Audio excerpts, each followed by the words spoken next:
Amis sportifs, bonsoir. Merci de nous rejoindre sur les antennes de Spectrum Télévision. Comme chaque mercredi soir, c'est la nuit du sport.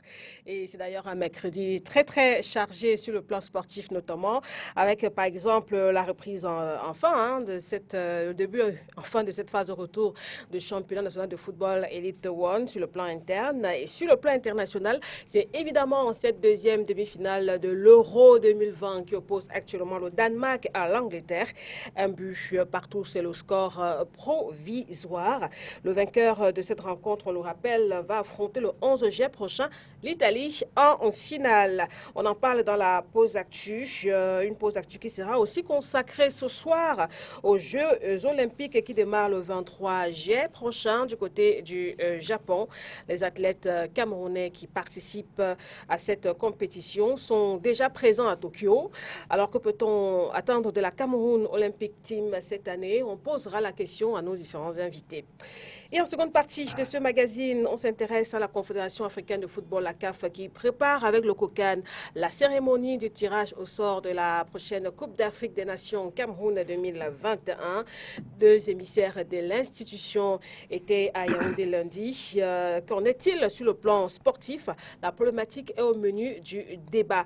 Tout comme la Ligue des champions CAF de football féminin qui prend de plus en plus corps, sera aussi au centre des échanges. Nos invités ce soir sont des anciens sportifs de haut niveau et analystes de sport. Je vais commencer par le coach Jean-Paul Moniemo, entraîneur national de boxe. Coach, bonsoir. Bonsoir, Makida. Alors, juste Je à suis côté le de directeur vous, technique national, pas entraîneur national. vous avez beaucoup de casquettes. Si on commence, on va s'y perdre, d'accord. Juste à côté de vous, Paul Baoken, mondialiste 82, est avec nous ce soir. Bonsoir, Paul. Bonsoir, merci de m'avoir invité. Merci d'être là. Un autre footballeur aussi, Timothée Makongo, est avec nous ce soir. Maxime, bonsoir, bienvenue. Bonsoir Makeda, bonsoir aux co-panélistes et bonsoir à ceux qui nous regardent.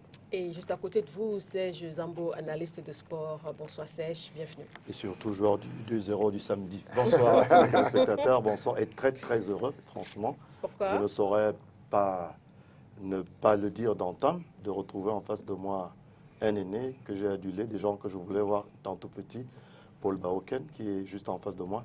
Et là, de coup, sur le coup, Lydie, je te dis franchement, merci. Je vous en prie, Serge Zambou. Alors, on va démarrer la pause actuelle avec ces résultats partiels de la 10e et 12e journée du championnat national de football Elite One disputé cet après-midi. On rappelle ces résultats avec la victoire du Stade Renard de Melon face à Foubou de Baram, 1-0. 0-0 entre PWD de Bamenda qui recevait FC Yaoundé 2. New Star de Douala a été battu par Colombo du Dja et Lobo, 0-3. Edin Sport de la Léquier qui tombe lourdement aussi face à AS Fortuna de Mfou, 0-4. Le match Astre Canon de Yaoundé s'est soldé par un score de parité, un but partout au coup de sifflet final. UMS Panthère, victoire de Panthère 2-1 face à UMS, tandis que voilà, Tonnerre de Yaoundé s'est imposé devant Young Sport de Bamenda, 2-0.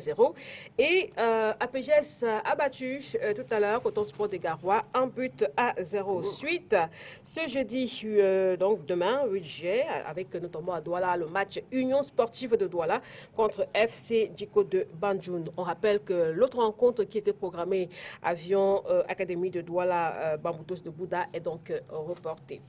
Serge Zambo, on parle de l'Euro avec vous, vous qui êtes justement fan du foot international. L'Euro 2020 qui se joue, la deuxième demi-finale qui oppose depuis la formation du Danemark à l'Angleterre. Tout à l'heure, un but partout. Qu'est-ce que vous avez pensé déjà, Serge, de cette deuxième demi-finale? Bon, disons que les équipes en place, déjà, il y a une équipe qui est une équipe surprise, vous voyez, les Danois. Oui. C'est-à-dire que déjà au niveau des matchs de poule, ils ont perdu leurs 2 premiers matchs. Et ils ne doivent leur qualification pour le second tour qu'à une large victoire, je crois 4-1 qu'on a réussi et ils sont passés meilleur 3e. Donc voilà, ce Danemark-là, qui aussi au passage a perdu un de ses joueurs clés. Ouais. Enfin, il n'est pas décédé, mais il a perdu pour la participation, c'est-à-dire Eriksen qui est tombé et qui avec beaucoup de chance. Nous saluons la science, nous saluons la technique, nous saluons effectivement tous les efforts qui ont été faits et pour sa prise en charge. Aujourd'hui, il a un défibrillateur qui est planté au niveau de son cœur et les séjours, nous dit-on, ne sont plus en danger. Alors à partir de ce moment, je pense que ces Danois sont un peu l'équipe surprise. Et si je ne m'abuse, j'essaie de revoir peut-être ce Danemark-là en 92. Il faut y croire un tout petit peu parce que en 92, à l'Euro 92, nous sommes à la 9e édition. Je sais, vous faites de l'amour, permettez quand même que je fasse un peu d'histoire. Nous sommes à l'Euro 92 et c'est la 9e édition. Le Danemark est logé dans la même poule en éliminatoire avec la Yougoslavie, qui, elle, est empêtrée un peu dans les histoires de guerre. Elle est disqualifiée. Le Danemark étant sorti deuxième, va se retrouver propulsé pour la phase finale qui se joue en Suède. Et par le jeu, là, c'était 8 équipes. Elle se qualifie, bat les Pays-Bas aux demi-finales et ils vont se retrouver en finale. Ils vont d'ailleurs gagner ce Euro de façon brillante, sans s'être préparés au préalable, de manière très, très succincte. Bon, maintenant, au jour d'aujourd'hui, nous sommes en 2020. On se pose la question si l'histoire ne va pas certainement peut-être se répéter. Parce que tout à l'heure, il faut le dire, je m'amusais à le dire en off tout à l'heure, c'est que le Danemark a marqué la première sur coup franc et ils ont également égalisé parce que c'est un but, un CSC, c'est leur capitaine qui renvoie le ballon dans les filets. Le match est âprement disputé, ils sont en place. Bon, maintenant, nous attendons de voir ce qui va se passer. Bon, par rapport donc à l'autre équipe en face, il a fallu attendre, parce que depuis 1966, l'Angleterre n'a plus jamais, ne s'est plus jamais hissé au toit du football, que ce soit en Europe ou alors dans le monde. En 1966, ils ont gagné la Coupe du Monde chez eux. Et aujourd'hui, je crois que Gary Southgate devrait prendre un tout petit peu le taureau par les cornes. Il a une très très bonne équipe. Il y a même des joueurs comme Foden et autres qui sont en banc de touche. Quand on se met à jouer avec Saka, il y a le feu follet Sterling, il y a Harry Kane qui se réveille. Donc c'est une bonne équipe et les 45 premières minutes que nous avons assisté, les copanélistes ne me démentiront pas, c'était un match de très très haut vol et de très très bonne facture. C'est la même analyse, Paul Baoken. Vous avez regardé quand même quelques minutes de ce match. Je vais un peu vous décevoir parce que moi je ne suis pas ces matchs. Ouais. Ce qui m'intéresse pour le moment, c'est le Donc tour vous n'avez pas regardé de France. Là. Donc vous n'avez pas regardé le match de tout à l'heure entre le Danemark oui, comme ça, dans l'obligation, j'étais obligé de regarder. Et qu'est-ce que vous avez pensé justement? C'était deux très bonnes équipes opposées. Et pour moi, logiquement, et comme je l'ai dit, j'ai donné pour vainqueur l'Angleterre. L'Angleterre, oui, c'est vrai. Pour le moment, c'est un but partout. Hein? Le match n'est pas encore fini. Hier j'avais pronostiqué avant le match que l'Italie allait gagner. Et c'est ce qui s'est fait. Et aujourd'hui, vous avez pronostiqué pour l'Angleterre. C'est ce qui risque de se faire, peut-être. Alors, un mot, Timothée, sur... Zamboua a déjà tout dit. Hein. En fait, le derby est très important. C'est l'équipe des Allemands est une équipe assez solide, je trouve même très très solide. Mais les Anglais se sont fait une très belle santé en cette saison. Ils ont de très très bons éléments. La Coupe d'Europe cette année est très très disputée. Les équipes se battent. Hein, les petites valeurs, c'est ceux qu'on croyait, les équipes qu'on croyait être les petites valeurs, se sont montrées largement à la hauteur. Et quand on voit toute cette période de matchs nuls, de prolongation, de coups, de tirs au but, on se rend compte que nous nous retrouvons à peu près avec une dizaine d'équipes qui sont d'égale valeur et que les pronostics sont très très difficiles, ils ne sont pas évidents. Hein. Là, quand on regarde le Danemark avec toutes ses prouesses historiques, avec tout son passé, on se dit peut-être qu'ils sont à la hauteur, mais ils ont été repêchés. Mais malgré ce repêchage, ils ont prouvé qu'ils étaient des très très bonnes factures. Et comme l'a dit Zambo tout à l'heure, le match est de très très bonnes factures. Cette première période, tout au moins. Peut-être un commentaire, coach Monimo? Si j'ai un commentaire à faire, c'est dans l'ensemble, c'est que j'ai vu au début de l'Euro, les matchs n'étaient pas aussi puissants que maintenant, c'est-à-dire qu'ils sont allés crescendo en puissance, en montant, et je dis que ça dénote le travail fait par les entraîneurs pour pareil qu'ils peuvent aller loin et exploser plus tard. Contrairement à certains tournois que nous voyons, les gars commencent très fort et finissent à genoux. Donc il y a eu de très bonnes préparations dans ces équipes et j'espère ils nous livrent de très beaux matchs. Ça nous intéresse. Alors, on va peut-être revenir rapidement sur le match d'hier aussi, l'Italie, Serge, qui a donc battu l'Espagne. Oui, effectivement, l'Italie également. Qui s'est qualifiée pour la finale. Oui, l'Italie également rentre dans le même registre parce que c'est des équipes qui ont faim. Vous savez, il y a la dernière Coupe du Monde, il n'y était pas. Ça a été une très, très grosse déception en Italie. Donc, ça fait également 9 ans que l'Italie ne s'est pas hissée. Parce que la dernière fois qu'ils étaient un peu au toit, c'était en 2012, où ils sont arrivés, en 2012 je crois, où ils sont arrivés en demi-finale. Donc forcément, cette équipe italienne a faim, sauf qu'elle s'est fait manger un tout petit peu au milieu du terrain par ces Espagnols, qui étaient un peu plus techniques et un peu plus fins. Et regardez, si vous avez pu observer la possession de balle, elle était largement au-dessus, avec des révélations des garçons comme Rodri, le Pedri, surtout Pedri qui a montré à 18 ans, parce que ça c'est une valeur. Il m'a rappelé un tout petit peu Iniesta, c'était un très très bon joueur. Bon, et j'ai l'impression, ça c'est ce que j'ai pu lire en Roberto Mancini, c'est-à-dire qu'à un moment donné, il a senti que ces joueurs étaient déjà finis, comme on dit, c'est-à-dire ils étaient sur les genoux. Alors il leur dit à la mi-temps de la deuxième partie des prolongations, bon voilà, ce que vous faites, vous les attendez, et il lance des flèches, c'est-à-dire ceux qui sont entrés, qui étaient un peu plus frais. Voilà, il a dit Belotti, et je pense... il y avait Belotti et un autre joueur là. Bon, il leur dit, bon, c'est vous qui allez essayer peut-être de temps en temps aller titiller cette défense espagnole. Donc, sa tactique a tenu et au tir au but, ils ont été plus prompts parce que ça, le tir au but, bon, c'est 50-50, ils ont été un peu plus prompts. Et je crois que c'est pour ça que... Regardez quand même, justement, vous parlez de la possession de balle, Serge. Vous avez eu l'impression que cette équipe italienne, elle est venue jouer ou gagner sa demi-finale? Elle est d'abord venue jouer. Sauf qu'il fallait être assez pointilleux. On ne peut pas jouer et se lâcher. Elle est venue jouer avec des possessions, avec des positions. Ils étaient beaucoup plus en place. Ça, c'est ce que j'ai dû noter. Ils étaient beaucoup plus en place. Il y avait Verratti qui a fait un abattage surnaturel. Et si vous regardiez un peu, je ne suis pas entraîneur, mais j'ai eu l'impression que les Italiens jouaient un peu bloc bas. Et ils attaquaient par contre. C'est ce qui s'est passé. Quand vous regardez un peu, j'ai essayé de regarder, puisque à partir du moment où j'ai su que je serais à l'antenne, j'ai essayé d'analyser le match d'une certaine manière. Il y a eu près de 6 ou 4 à 6 fois où Verratti, s'il s'agit de lui, a dû traverser le centre. Il était toujours à la limite entre son camp et ses goals. Donc, à partir de ce moment, tu as l'impression que Roberto Mancini a préféré jouer la carte plutôt pas de la quiétude, comment on dit, de la prudence, autant pour moi. Donc, et maintenant, essayer d'attaquer de temps en temps. Et là, il a des joueurs pour. Parce que quand tu as Lorenzo, tu as Insigne, qui est très bon techniquement et qui peut jouer dans des petits cercles, des petits espaces. Et tu as Chiesa, qui est puissant, qui va vite, le fils d'Enrico.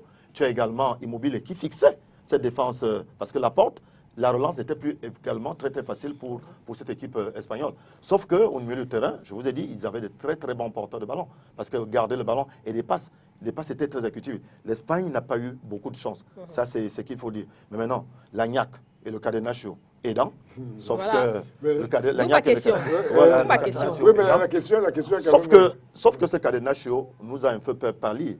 Parce qu'à un moment donné, lorsqu'ils mènent 1-0, on se dit qu'ils vont verrouiller, mais il a fallu d'une accélération de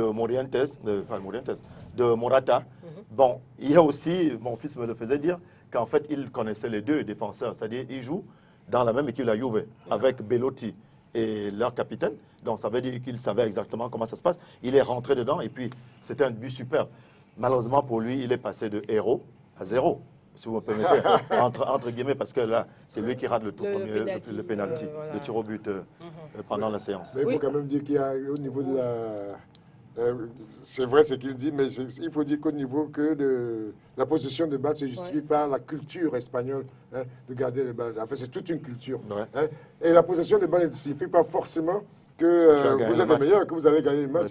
Et c'est là qu'on peut noter un peu le côté génial, le petit génie de Mancini, parce que en réalité, il a observé ces gars-là. Ces gars-là, à toi, à moi, dans les espaces extrêmement petits. Ils font des choses terribles. Très réduits. Mais la meilleure solution pour des gens qui sont habitués à pratiquer le catenaccio, qui ont aussi une culture, le catenaccio, c'est de se replier, de les attendre. Surtout que qui m'a Luis beaucoup Enrique, surpris, je ne te coupe pas, aide l'école catalane un tout petit peu. il Donc, aide c'est l'école catalane, un c'est peu ça. ça, ouais. Et si vous regardez, il y a même un haro qui se passe actuellement en Espagne. C'est-à-dire qu'on se demande pourquoi il n'a pas utilisé les joueurs du Real Madrid. Ouais. Aucun joueur du Real Madrid n'était au stade, Ouais. en ce moment précis. Hier, aucun n'a joué. Et- Isco et autres étaient tous au banc de touche. Et pour terminer, je veux dire que ce qu'il faut quand même noter dans le football italien de cette année, c'est que en dehors du catenaccio qu'ils ont fait, ils ont mis en avant toute une tactique d'attaque. Hein, parce qu'ils ont été vraiment très conquérants dans leur façon de jouer à l'attaque. Et ça, vraiment, il faut saluer Mancini. Il a vraiment fait grand jeu. Et c'est là qu'on remarque la différence entre les entraîneurs. Hein. Il y a du génie chez certains. Bon, l'Espagnol a fait son jeu, mais si vous voulez le jeu de possession, là, il est très flatteur. Ça veut dire qu'on a l'impression que les gars sont très bons, mais vous les voyez tourner dans leur espace, un espace qui leur appartient pendant 10 minutes, sans qu'ils puissent faire quelque chose. Mais les Espagnols, les Italiens étaient à chaque fois très, très efficaces à un moment donné. Je voulais dire quelque chose, Lydie. Oui, C'est ce que j'ai aussi remarqué contre... Oui, excusez-moi. Ce que j'ai aussi remarqué, c'est en 2 secondes, c'est que cette équipe italienne, il n'y avait pas de star, contrairement à d'autres équipes qui pensaient avoir des stars. La star... Oui, la star de cette équipe italienne, c'est l'équipe, tout simplement. La star, c'est l'équipe. C'est-à-dire qu'on ne va pas aux avant-postes, il n'y a pas d'ego. La star, c'était l'équipe. Ça, c'est un peu ma petite vision.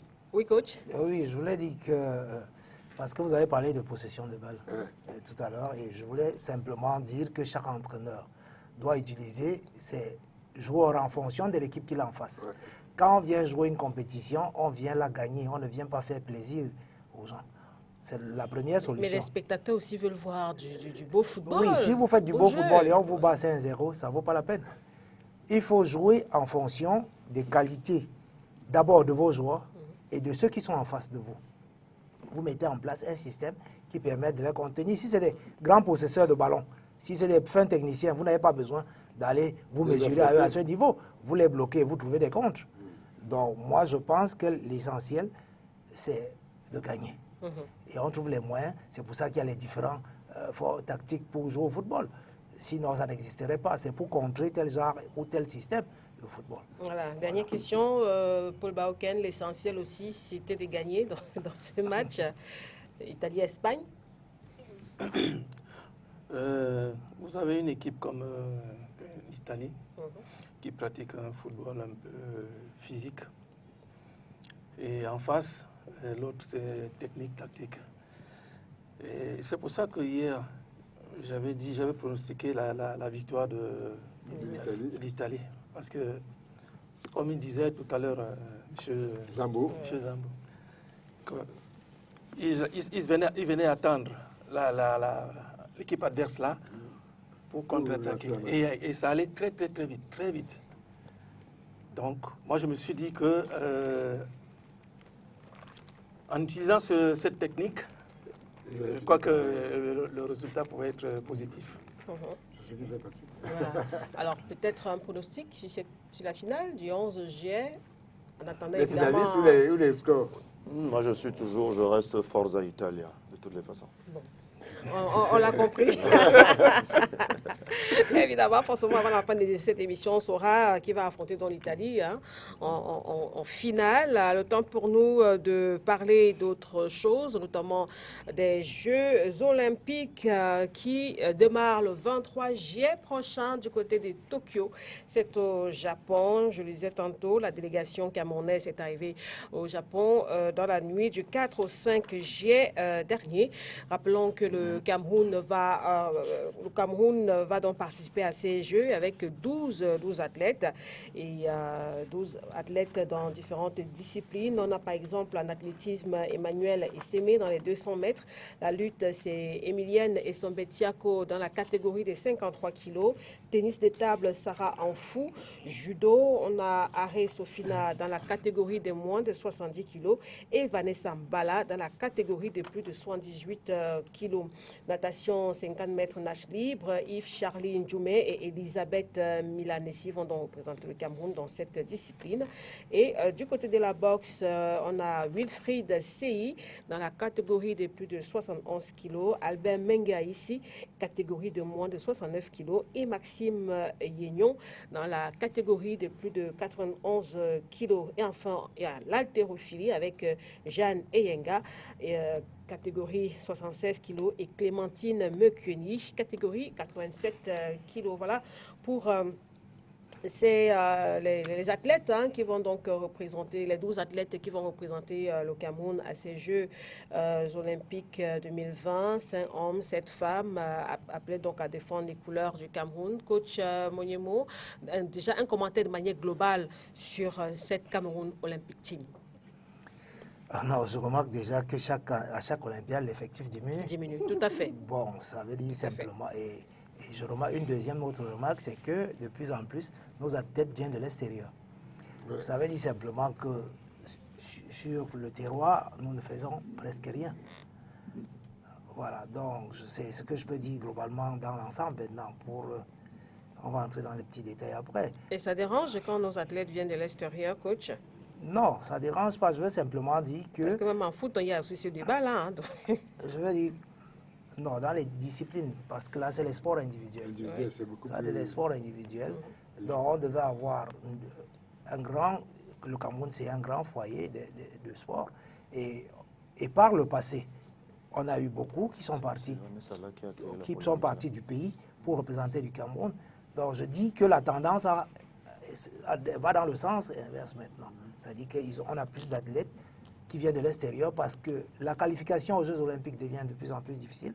Il faut se préparer suffisamment, passer les différents tournois pour participer aux Jeux Olympiques. Ce n'est plus au choix comme on le faisait avant. Donc ça devient de plus en plus difficile si vous n'êtes pas préparé pour avoir les minima, pour passer les compétitions de qualification. Vous n'y allez pas. Donc, oui, Serge, peut-être un commentaire aussi global sur cette liste des athlètes camerounais. Bon, disons, le coach est certainement mieux loti. Il nous dit que les athlètes viennent la plupart de l'extérieur. Et je crois que s'ils le sont, nous pourrions donc peut-être avoir des espoirs. Parce qu'on se dit certainement qu'à l'extérieur, on est mieux loti en termes d'infrastructures, en termes de possibilités d'entraînement et autres. Donc, et nous osons croire, comme on l'a dit, qu'il y a eu des minima, surtout au niveau de l'athlétisme, peut-être aussi en natation, qui nous permettront certainement de mieux éclore aux yeux du monde. Bon, maintenant, ce que nous attendons, c'est que je crois qu'ils se sont bien acclimatés, qu'ils sont bien arrivés. Ils se sont bien acclimatés. Nous sommes, s'ils sont partis le 5, je crois, c'était le 3 ou le 5. Ils sont arrivés dans la nuit du 4 au 5. Voilà. Les Jeux commencent, je crois, le 23. Ils ont à peu près 14 jours pour s'acclimater et prendre leur quartier. Déjà aussi, ce que je voudrais dire, c'est que au regard de ce qui se prépare du côté de Tokyo, c'est très très grand parce que le village olympique, il est extrêmement beau, il y a de belles structures. Donc, on se dit forcément qu'on aura, s'ils sont mis dans de bonnes conditions, c'est-à-dire morales et mentales, parce que des conditions infrastructurelles, elles sont déjà là. Oui. Maintenant, si ils sont mis dans de bonnes conditions, c'est-à-dire sur le plan moral, sur le plan mental et autres, et sur le plan organisationnel, on pourra peut-être avoir espérer peut-être quelque chose de meilleur. Voilà. Alors, Timothée Makongo, le coach Monyemo qui estime que nos athlètes à cette compétition viennent pour la plupart de l'extérieur. Est-ce que pour vous, ça peut être un atout ou un inconvénient? Non, moi, de toute façon, pour moi, ce sera toujours un inconvénient. Je trouve que, en fait, il a dit quelque chose de très important tout à l'heure, nous avons beaucoup de potentialités. Nous avons une très belle réserve en termes de possibilités au niveau des hommes. Hein, et en réalité, c'est beau parce qu'il y a quelques athlètes, nous pouvons être représentés par quelques-uns qui ont pu aller en Europe et se mettre dans les structures européennes, dans les organisations, dans les préparations européennes. Mais qu'est-ce qui nous empêche d'avoir le même type qu'au Cameroun? Moi, en réalité, c'est un truc qui me choque un tout petit peu parce que je me dis, nous pouvons former nos athlètes à partir du Cameroun. Et pour les former à partir de il faut une volonté politique, il faut une volonté. Nous avons des entraîneurs. Parce que si ça se passe comme ça, voilà le coach qui est devant nous là, ça fait de très nombreuses années qu'il a suivi non seulement son sport préféré, la boxe, mais le football aussi qu'il a suivi et toutes les autres disciplines qu'il a eu à suivre partout. Mais en réalité, nous avons des très très bons entraîneurs. L'autre jour, je disais dans un journal, je crois que c'est toi qui m'as envoyé où on parlait des entraîneurs africains, les meilleurs entraîneurs africains. J'étais surpris de constater qu'il n'y avait pas de Camerounais. Parmi ces meilleurs entraîneurs africains en matière de football et même dans d'autres sujets, ça veut dire qu'au Cameroun, il y a un endormiment, c'est-à-dire une espèce d'endormiment de la machine étatique. Oui, d'enlisement de la machine étatique qui ne veut pas développer le sport. Le sport, c'est une volonté politique. Et nous ne pouvons pas nous développer, même s'il y a des mécènes, il y a beaucoup de mécènes, heureusement pour nous, parce que c'est les mécènes qui font croître ce sport au Cameroun. Si ces mécènes n'existaient pas, je ne sais pas ce qu'on deviendrait, mais en réalité, il nous faut absolument regarder le sport avec une volonté réelle d'y arriver, comme l'a fait l'Angola, comme l'a fait le Zaïre, la Côte d'Ivoire et les autres pays qui sont tenus, le Maghreb et tout ça là. Et j'ai dit, c'est honteux. Je suis même surpris quand il disait tout à l'heure que l'effectif a plutôt diminué. Parce qu'avant, il y avait 40 personnes qui partaient, 30 personnes qui partaient. On se retrouve aujourd'hui à combien? 12, ils ont dit tout à l'heure. 12 athlètes. 12 athlètes qui partent tout à l'heure. Bon, je sais même, parce que là, vous avez des Non, là, c'est les conditions drastiques qu'impose le CIO. Non, mais il y a les conditions drastiques, mais il y a la préparation et puis les minima à respecter. Mais j'ai dit que dans les conditions drastiques, nous avons, par exemple, au niveau des arts martiaux, nous sommes en train, grâce aux mécènes, en train d'avoir une très très belle équipe en termes d'arts martiaux. Vous avez vu notre MMA, c'est pas le Cameroun qui a mis les moyens, le Cameroun l'a reconnu après avoir... D'ailleurs, nous tous au Cameroun, on a découvert le MMA. En cyclisme, on n'a personne, on n'a pas d'entraîneur. Ce n'est pas qu'on ne peut pas. Mais c'est parce qu'il n'y a pas une volonté politique. Est-ce que au Cameroun, les gens achètent bien les Rolls, les Mercedes et autres, toutes les grandes voitures? Pourquoi on n'achèterait donc pas les équipements des cyclistes, les équipements des athlètes des arts martiaux? Nous avons de très bons gars au Kwendo, tous ces arts-là, le judo, le jiu-jitsu, le karaté. On a de très belles équipes. Hein. Ouais. L'aïkido, on a de très beaux... Le karaté fait partie cette année des nouvelles disciplines. La boxe a pris de l'ampleur depuis Bessala. Bessala nous est devenu champion olympique. La boxe en dehors du camp de l'unité, on n'a jamais eu d'études de boxe. Autre camp où on appelle la boxe peut-être. Oui, mais on ne peut pas dire qu'un pays est en train d'évoluer, nous contenter parce que nous avons 12 athlètes qui vont partir. L'un dit, vraiment, nous souhaitons que vous gagnez, vous ramenez les médailles. Moi, c'est pas ça le but à terre. Le but à terre, c'est de former les Camerounais à devenir des athlètes, à former un pays d'athlètes, parce que nous avons des athlètes. Nous avons les plus beaux hommes d'Afrique. Quand je dis hommes et femmes mélangés, quand tu fais le tour d'Afrique, moi j'ai eu l'occasion de faire le tour de l'Afrique, tous les pays d'Afrique du Sud jusqu'à l'Afrique du Nord, j'ai fait tous les pays. Les Camerounais sont très beaux, très grands, très égards, et très athlétiques, et très sportifs. Ça veut dire qu'il faut, et très costauds. Nous avons toutes sortes de tribus, toutes formes de formes d'hommes au Cameroun. Pourquoi un pays comme le nôtre? Nous avons des ministres tout le temps qui sont en train de dormir, qui doivent qui attendent que le président leur donne quelque chose, que le président leur dise, voilà, vraiment, est-ce que vous ne pouvez pas... Mais ils vont dire... Qui sont, je dis que les gens qui sont... Camerounais aussi. Oui, les gens qui sont ministres... Qui ça? Ces athlètes. Ces athlètes sont des Camerounais, mais c'est des mécènes qui s'en occupent. Le sport a évolué au Cameroun grâce aux mécènes. C'est le Cameroun qui... Avant, c'est parce que vous n'êtes peut-être pas de notre époque. Nous, avant, le sport était obligatoire dans tous les établissements. Maintenant, il y a des établissements sans cours de sport. Le sport était obligatoire, c'était une matière qui comptait. D'accord. Hein?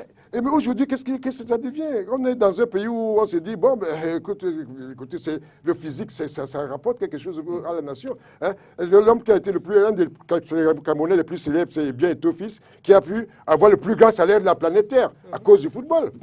Hein? Dites-moi pourquoi nous avons 12 athlètes qui vont aux Jeux Olympiques alors que nous sommes un pays de 25 millions d'habitants qui peut former 1000 athlètes, quelque chose. Je ne comprends pas. D'accord. Peut-être une réaction, Paul, avant que les explications du coach. Est-ce que le fait quand même que de manière globale, le Cameroun soit représenté par des athlètes qui viennent de l'extérieur, vous venez de l'extérieur, est-ce que c'est forcément un inconvénient?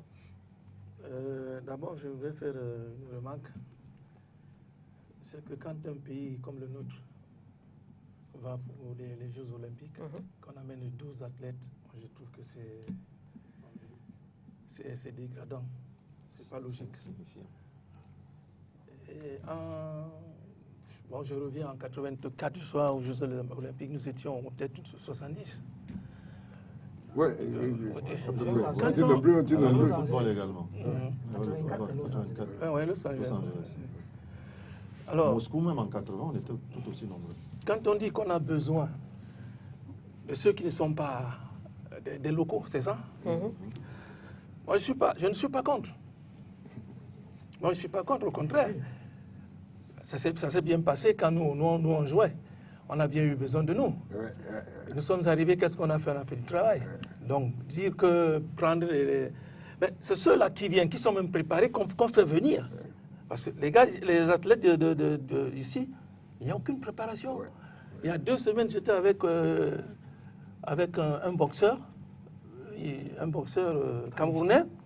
Qualifié olympique? Oui, il est champion du Cameroun, je crois. Vous avez cité son nom là tout à l'heure. Hein? Menga ici? Je crois que c'était lui. Ouais. Mais ce monsieur disait qu'il me faisait comprendre qu'il n'a aucune préparation. Il était obligé d'aller chez lui dans un village après, au bal. Oui, c'est Menga. Voilà. Non. On a besoin de tout le monde. En fait, même avant que tu ne me poses la question, Allez-y, coach. Allez-y. il faudrait bien que je dise comment ces choses-là se passent chez nous. En fait, pour bien avancer, il faut rentrer dans l'histoire. Nos premières médailles olympiques ont été préparées ici. Je veux dire, c'était les boxeurs qui évoluaient ici, au Cameroun. Bon, mais qu'est-ce qui se passait? Il y avait toujours cette coopération. C'est-à-dire qu'il y a toujours la main de l'extérieur pour nous aider. Les gars bénéficiaient des bourses pour aller s'entraîner en France, pour aller s'entraîner en Allemagne, pendant longtemps avant d'aller aux Jeux Olympiques.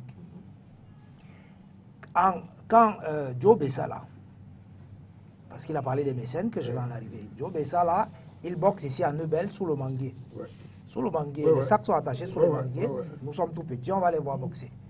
C'est quand il rentre donc des Jeux Olympiques en 68 avec la médaille d'argent que le président de l'époque de la Ligue du Littoral, de boxe du Littoral, le feu pharmacien Cuissi Martin, décide de construire une salle au moins pour honorer le champion. 70, c'est la seule salle qui reste jusqu'à aujourd'hui à Neubel. C'est le président qui décide. Oui, le président de la Ligue de boxe du Littoral, pas de la fédération. Même pas de la République. Pas de la fédération. Qui décide donc de donner ce coup de pouce à la boxe. C'est l'unique salle de boxe au Cameroun. Jusqu'à présent. C'est-à-dire à Yaoundé, il y avait le grand hangar qui était la Syrie. Qu'on a aménagé occasionnellement pour faire. Maintenant, ça se trouve sur le terrain des forces armées qui nous demandent de quitter au plus tard en décembre. Ils ont même déjà cassé ces murs-là et tout.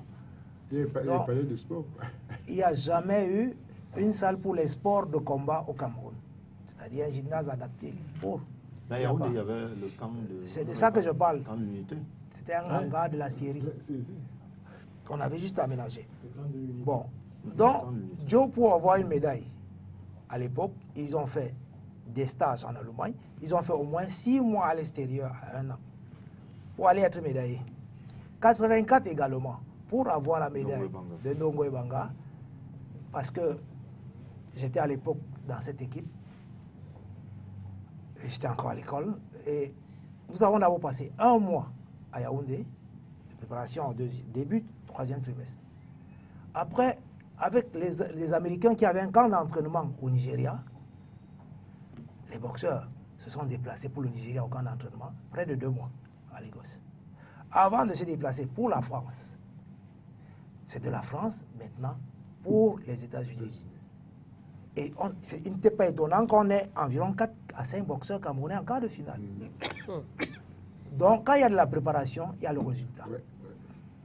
Mais depuis ce temps, depuis ces derniers Jeux Olympiques, parce que ceux qui sont allés à Séoul, ils étaient 4 à l'époque, ils n'ont même pas eu 5 francs de PDM, ils ont eu une mauvaise préparation. Il n'y avait que la Russie qui pouvait nous aider à l'époque parce qu'on avait la coopération avec la Russie, on avait un entraîneur russe, et les gars ont fait 1 mois à Karaganda pour aller, c'est au Kazakhstan, Karaganda, ancien Russie à l'époque, pour aller en Corée.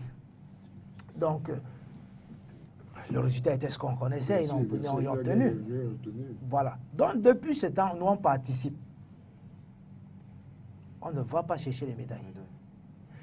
Dès que les enfants sont qualifiés, on oublie le reste.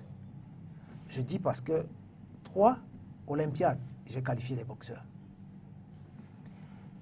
2012, nous avons qualifié les boxeurs, 5 boxeurs au Maroc. On était la première équipe africaine au Maroc. Pour Londres. Pour Londres. Ils sont allés à Londres et ils sont tous restés. Oui, parce qu'ils ne voyaient plus ce qu'ils venaient faire ici. Des athlètes, Nous avons qualifié les boxeurs pour Rio. Au moins cette fois, on a une, je veux dire, pour les qualifier, on met du boulot, on se met au travail. On est allé faire 1 mois au Kazakhstan. Et on est revenu à Yaoundé faire encore 2 semaines avant le tournoi. On a qualifié 3 boxeurs. Plus le professionnel Hassan Dam, ça faisait 4 boxeurs. Mais dès que les boxeurs sont qualifiés, tout s'arrête là. On ne parle plus d'eux.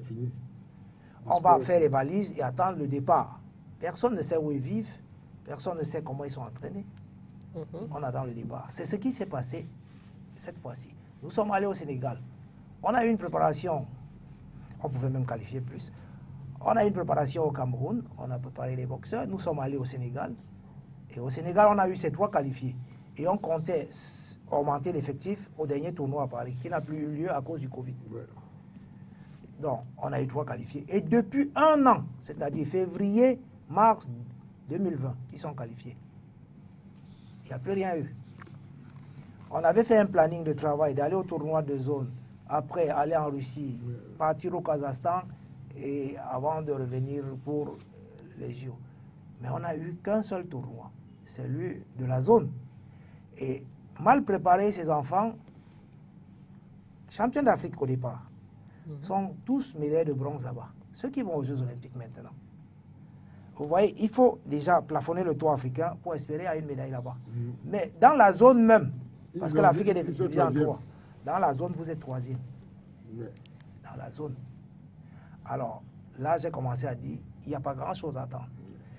Mais je me disais, il y a encore du temps, peut-être pour se préparer. Ils vont aller en Russie, après le Kazakhstan, ça peut, parce que le Kazakhstan a un bon camp d'entraînement, avec les Italiens, toute l'Europe vient là-bas s'entraîner. Je me suis dit, ok, très bien, si au moins ils ont 1 ou 2 mois là-bas, on devait avoir les différents sparring pour enfin aller près.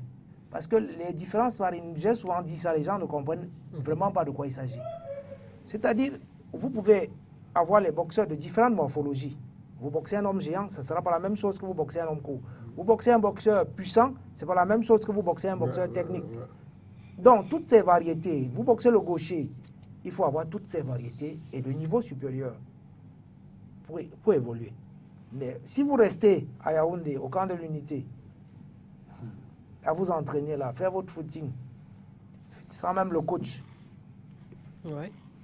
Parce que malheureusement, ça c'est aussi un autre problème du Cameroun. Depuis que les élections sont arrivées au Cameroun, les entraîneurs sont devenus ceux qui sont très proches du nouveau président élu. C'est clair. Voilà. Oui, et c'est eux qui doivent être proposés. Malheureusement, c'est ce que nous on a eu chez nous en boxe. Nous avons eu des entraîneurs avec l'histoire de l'INJS, vous savez, ça je l'explique 1000 fois. La boxe n'est pas dans les sports scolaires. Donc, à peu d'athlètes qui sont scolarisés. Donc, pas loin, ils ne sont pas assez très loin à l'école. Donc, il y a une faille, c'est qu'à l'INJS, on a créé une option boxe. Et ceux qui ne pouvaient pas réussir ailleurs, qui n'ont vu la boxe qu'à la télé, dévient par là, découvrent les gants à l'instant, et à leur sortie, comme c'est des cadres du ministère, ils sont nommés entraîneurs régionaux, entraîneurs nationaux. Voilà, s'ils ont des affinités avec ceux qui vont nommer, que ce soit au ministère, mais ainsi de suite. Donc, malheureusement, c'est ce qui est arrivé à la boxe, et nous avons, je peux dire, une incompétence au niveau de l'entraîneur national. Ouais. Parce que, pour la plupart du temps, nous, on a fait partie des préparations. Oui. Quand il y en a. Oui. Mais au moment de partir, parce qu'en ce moment, il faut des pédiennes, ça devient que c'est elle qui est nommée entraîneur national et puis c'est lui qui doit partir. attendez, vous avez avec vous, j'imagine un peu au football, quelqu'un qui n'a jamais joué au football. Qui devient président de l'Afrique. Non, qui devient entraîneur de l'équipe nationale. Avant d'être entraîneur national, il n'a pas entraîné une équipe de ligue, il n'a pas entraîné une équipe régionale. Vous comprenez un peu? Il n'est même pas dans le milieu. Il n'est même pas dans le milieu. Et vous êtes entraîneur national. Il faut s'attendre à la catastrophe, pas de résultat. Donc, c'est ce qui arrive à plusieurs fédérations maintenant. C'est des affinités, soit au ministère ou à la fédération ou au comité olympique. Et c'est ce que nous, on essaie de faire, de colcoter depuis des années, parce que nous, on est dans notre discipline, on l'aime depuis le bas âge, il faut à tout prix qu'il y ait des résultats, il faut que la boxe existe, on est obligé de se sacrifier. Bon, donc ça, c'est le problème que nous avons maintenant. Et puis, c'est pour ça que je dis, les boxeurs qui sont là, qui sont allés aux Jeux Olympiques, depuis leur qualification, depuis le championnat de zone, n'ont pas compéti. C'est-à-dire que plus de 9 mois. Il y a longtemps. N'ont pas compéti. Et ce que je ne comprends pas, l'entraîneur national étant à Yaoundé, les 3 qualifiés sont à Yaoundé.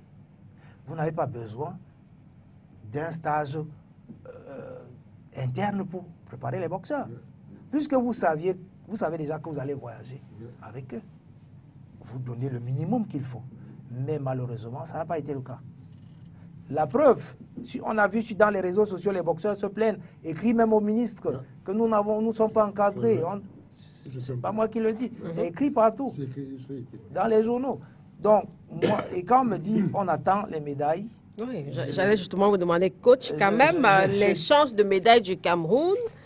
En boxe, on rappelle qu'on a Wilfried Sey, par exemple, en boxe, Albert Menga ici, et Maxime Yegnon. Oui, je vais encore vous dire une chose. Sur Wilfried Sey? Non, c'est l'histoire toujours qui nous fait avancer. Nos médaillés en boxe, si vous regardez leur parcours, ils ont gagné presque tous leurs combats avant la limite, c'est-à-dire Joe Bessala, Dongo et Bagam. Vous êtes au point aux Jeux Olympiques africains, vous avez peu de chance. Et parmi nos boxeurs qui sont qualifiés, il n'y a aucun qui soit puissant, c'est-à-dire qui gagne ses combats avant la limite. On a donc moins de chance.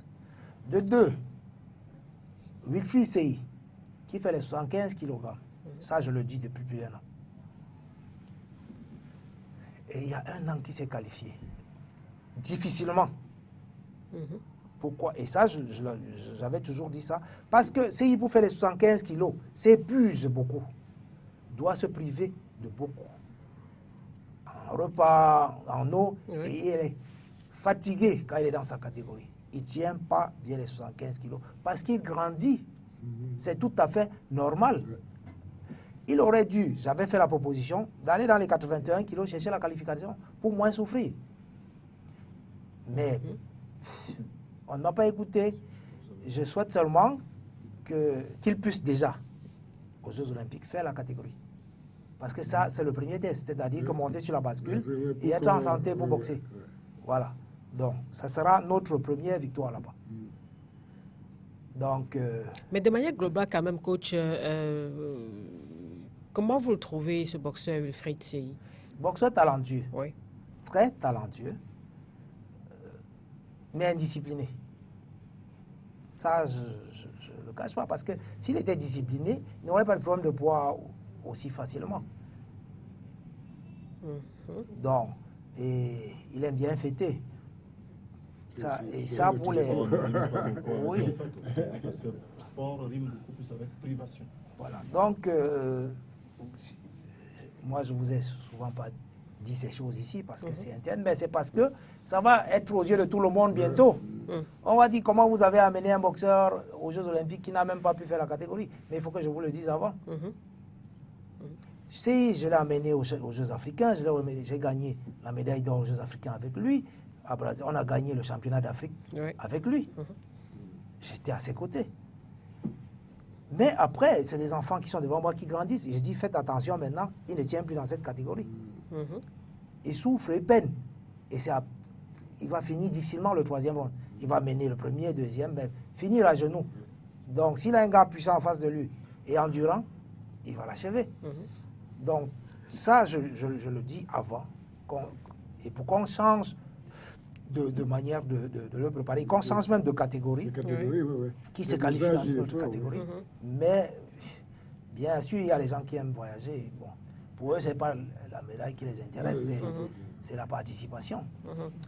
Donc, malheureusement, c'est ça. Et j'ai de plus en plus mal de voir que nous, la boxe que nous on aime bien, on a passé toute notre vie à la faire et à promouvoir les enfants que des aventuriers.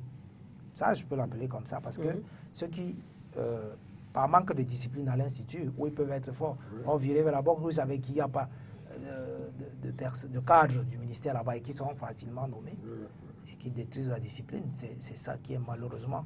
Les Ndongo l'ont décrié plusieurs fois, on écrit au ministère, tout ça. Bon, d'accord. Mais moi, j'ai jamais parlé de ça, mais ça commence à faire un peu beaucoup. C'est vrai. C'est vrai quand même qu'on avait apprêté quelques éléments de Wilfried Sey. C'est un boxeur qu'on a eu beaucoup de plaisir à voir monter, à suivre ses combats sur les rings. C'est pour ça que j'expliquais justement. D'ailleurs, au Canada, il a gagné le championnat professionnel chez les jeunes. Il détient la ceinture dans les poids moyens. Il vit au Canada maintenant, il ne vit pas au Cameroun. Voilà, c'est le Covid qui l'a ramené ici. Il y a lieu d'espérer. Bon, il faudrait aussi parler. Oui, Serge, il y a lieu d'espérer, oui, malgré tout. Oui, malgré tout, il y a lieu d'espérer parce que quand le coach nous dit qu'il vit au Canada aujourd'hui, je me dis que là-bas, certainement, il peut avoir une discipline, il peut avoir changé, une discipline de vie assez améliorée, il peut avoir changé. C'est vrai, peut-être, je ne vais pas rentrer dedans, peut-être vous avez les informations les plus fraîches et la préparation a peut-être été. Et il a également dit tout à l'heure que M. Sey était un boxeur talentueux. Il nous a parlé de ses médailles d'or et autres, dans d'autres catégories. Bon, il y a peut-être forcément lieu d'espérer. Ce que je voudrais également dire, c'est que la restriction du nombre d'athlètes et des délégations n'est pas seulement le fait du Cameroun. C'est vrai que Tim l'a dit, on aurait pu peut-être accroître, mais c'est aussi dû à la pandémie. Parce que si vous regardez bien, même dans les réseaux sociaux, à Tokyo, au Japon, on n'a même pas voulu que les Jeux Olympiques se tiennent. Voilà, donc il a fallu que le CIO bataille et le comité olympique local également bataille pour que ça puisse se tenir. D'où la restriction du nombre de participants.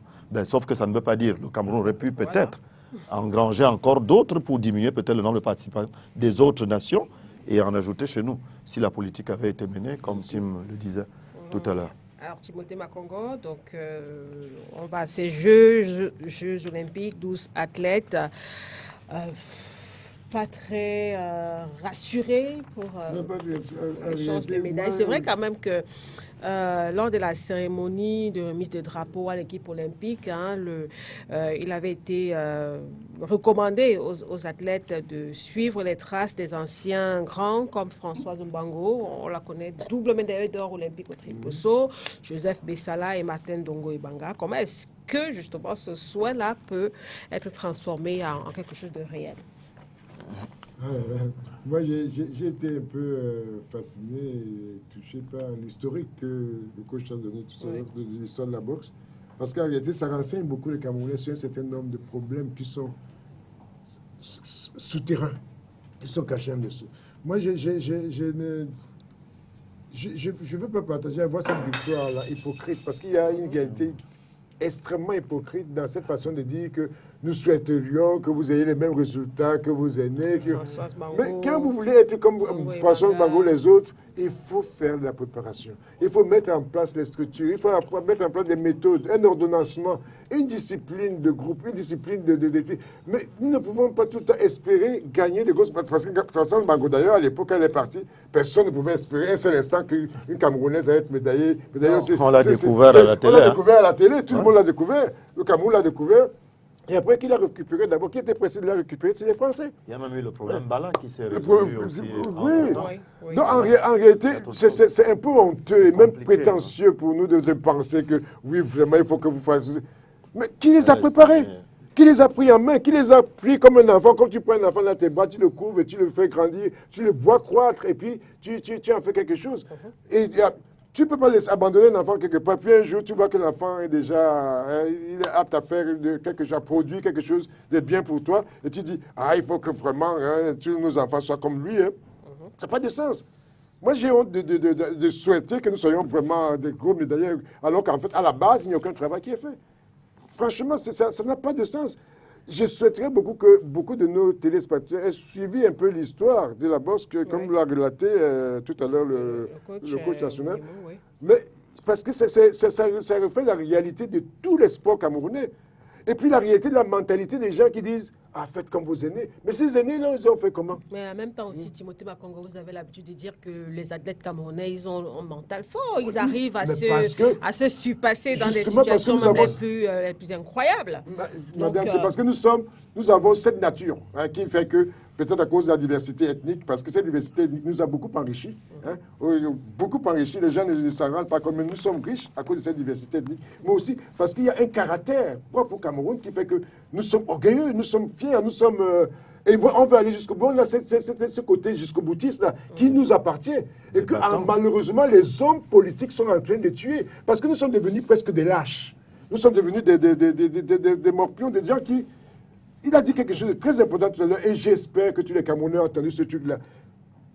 Il y a eu des gens qui ont aimé le sport, c'était le cœur. Tout à l'heure, Zambo parlait de Baoken en disant que c'était un artiste de football, c'est quelque chose, il est heureux de le voir, parce qu'il avait perçu à ce Paul Baoken un amoureux, quelqu'un qui adorait, qui aimait le football. C'était un problème d'amour d'abord, une réalité d'amour entre le sport et les hommes. Et quand le coach parlait des êtres qui étaient d'amour entre le sport et la boxe et les hommes qui ont mis... Indéfectible.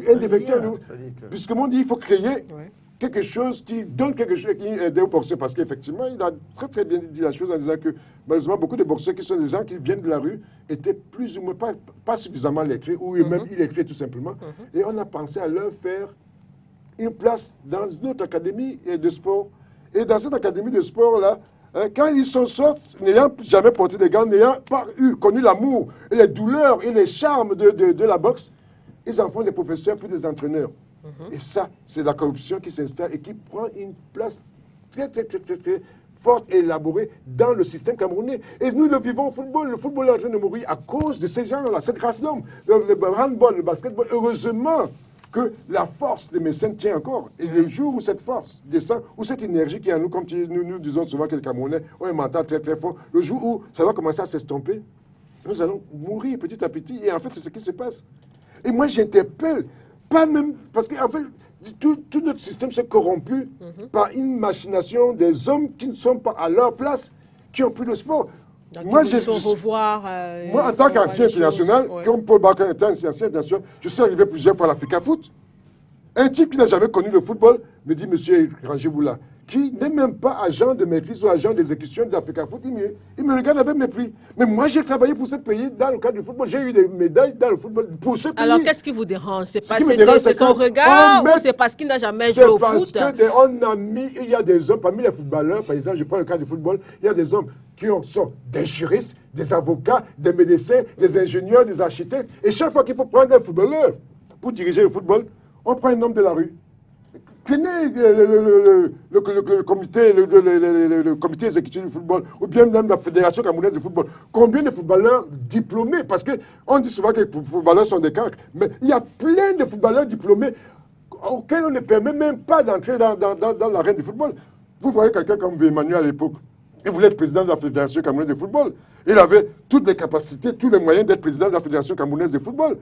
Toute l'intelligence qu'il y avait. Il y a beaucoup de footballeurs. Il y avait Ndona, ils sont nombreux qui pouvaient être dans le football. Mais on les a gentiment écartés pour mettre des gens qui viennent de n'importe où. Et qui aujourd'hui dirigent le football selon leur façon. Regardez même le président actuel. Il sort d'où? Il n'a jamais joué. Il n'a jamais joué.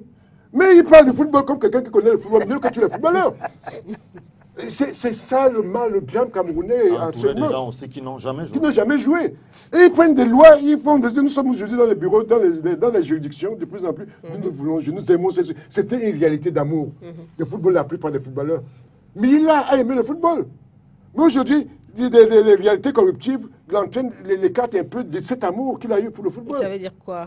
L'égalité corruptive, ça veut dire que la corruption qui entraîne toute une masse, la masse camerounaise, l'a entraîné à soutenir un côté corrompu. Qui n'aurait pas dû. Qui n'aurait pas dû soutenir. Que lui, réellement, depuis son enfance, je l'ai vu, depuis l'âge de 17 ans, nous avons joué ensemble, je l'ai vu jouer.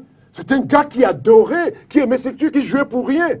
Nous sommes allés en Chine. Voilà, que nous sommes allés en Chine. On nous a passé le discours d'Ayidjo. J'avais même eu plus d'argent du canon de Yaoundé que de l'État du Cameroun. Le canon de Yaoundé m'avait donné 95 000 francs.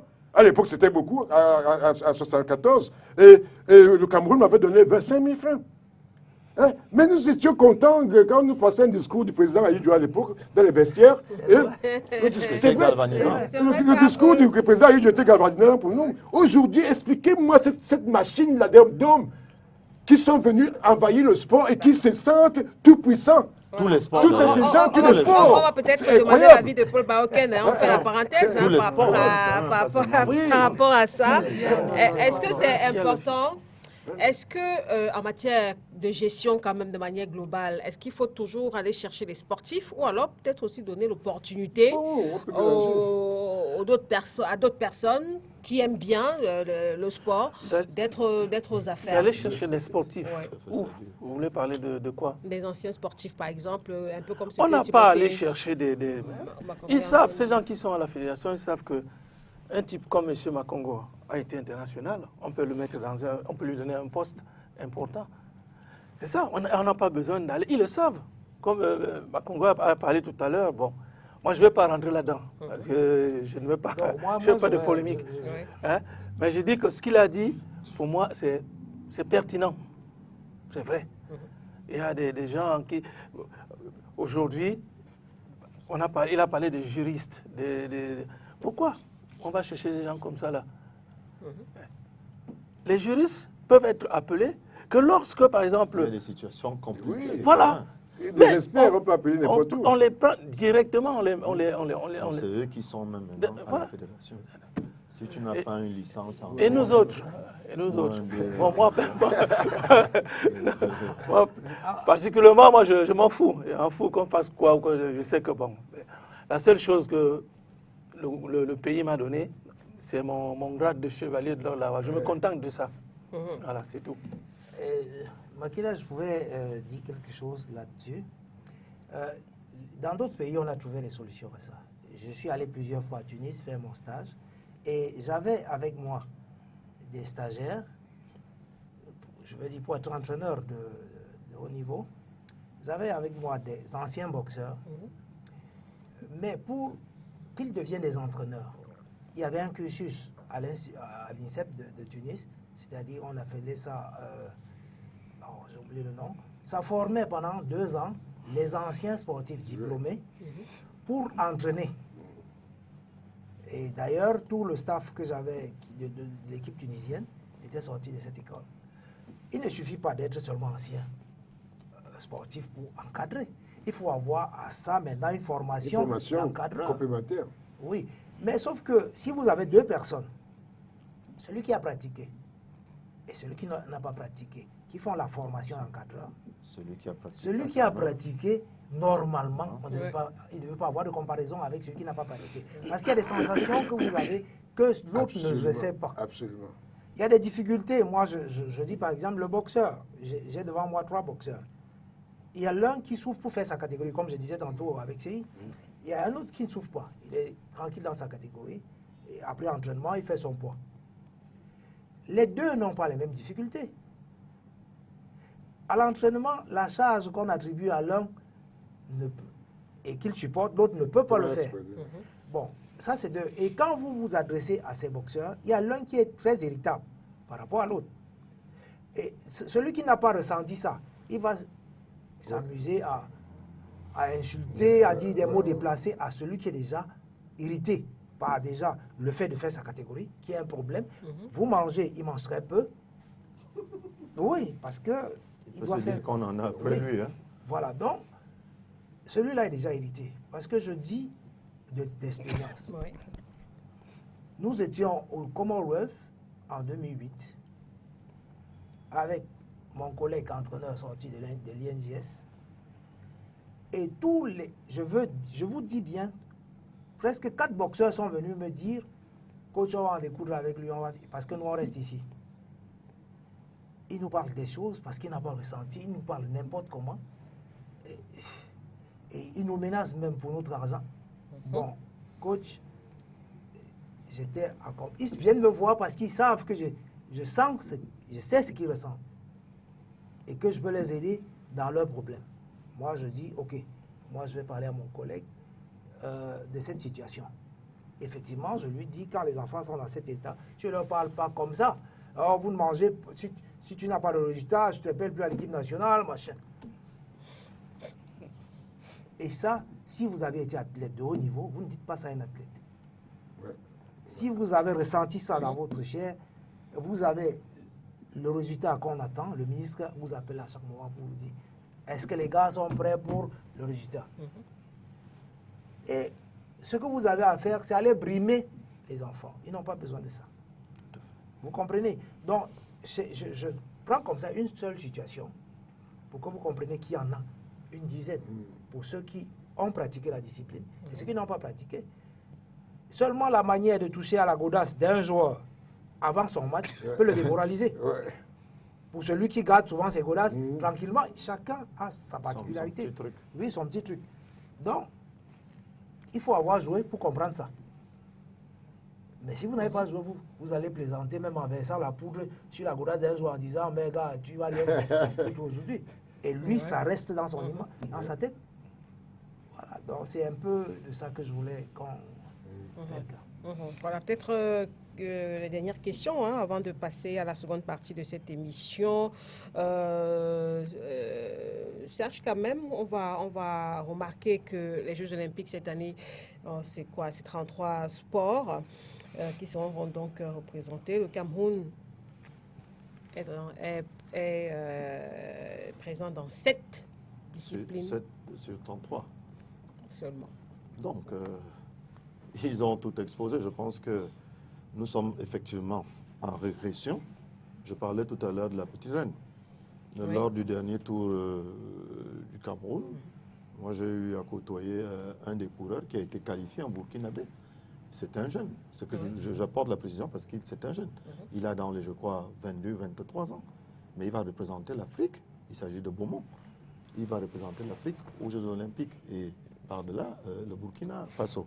Donc, ça revient à ce que nous disions là tout à l'heure. Nous avons des cuvées. On ne forme pas assez. On ne forme pas assez. Aujourd'hui, par exemple, si je reste dans le cas de la petite reine, vous voyez, nous avons Kamnon Abesolo qui est là depuis des lustres. Ça fait peut-être 10 ans. Voilà. Mais la relève, c'est où? C'est ces moments-là, justement, qui représentent la relève. La dernière fois que je pense, où nous les avons fait, je parle toujours de 1980.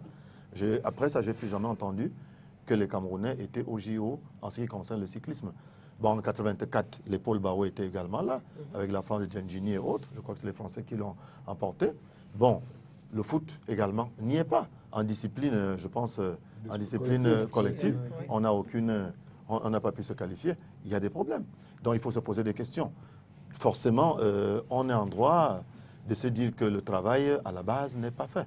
C'est un peu à la traîne dans ce genre de cas. Parce que sur 33, si nous sommes présents sur cette discipline et que, d'après l'analyse, par exemple, en boxe, et si nous avions peut-être notre ami Ekwala ici aujourd'hui, il nous aurait peut-être dit un peu plus sur les athlètes qui vont courir. Et je crois que là, il y a un seul athlète, pour la course. Emmanuel Essémé, Voilà, 200 mètres. 200 mètres. Et quand vous maîtrisez un peu, quand vous essayez de voir le 200 mètres, l'échiquier déjà africain, moi je ne vais pas dire mondial, ça devient extrêmement compliqué déjà pour nous, ne serait-ce qu'au niveau africain. Maintenant, s'il va se retrouver avec les Gatlin qui vont faire dans les 200 mètres, je ne sais pas qui, hein, ou alors des athlètes du côté du pays du Zambol, voilà, les Jamaïcains. Ça veut dire que je ne sais pas si on pourra même faire les 8e de finale de ce côté-là. Donc, c'est vraiment un coup participatif. Je crois que lorsqu'on sera assis à la télé, ce sera à l'ouverture pour voir la belle combinaison du Nozo et applaudir pour dire que nous voilà qui passons. La tenue était très jolie, elle a toujours été très jolie.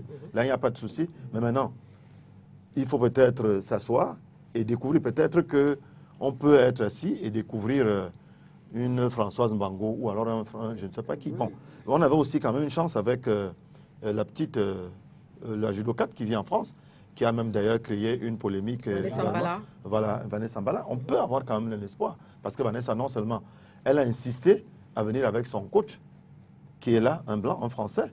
Le coach est dans le truc, bon, pas payé par la Fédé. Sauf que le coach refuse, lui, parce que dans le judo, nous avons d'autres athlètes. Le coach refuse d'aider notre entraîneur national. C'est-à-dire que le gars te dit, je suis là uniquement pour Vanessa et pas pour point bas. Donc, c'est autant de choses. Moi, je pense qu'en dehors, au niveau de cette discipline, au niveau des coups de poing, comme je peux l'appeler au quartier, Vanessa peut être quand même une valeur, une chance de médaille pour le Cameroun. Voilà un peu de mots, mais nous avons régressé.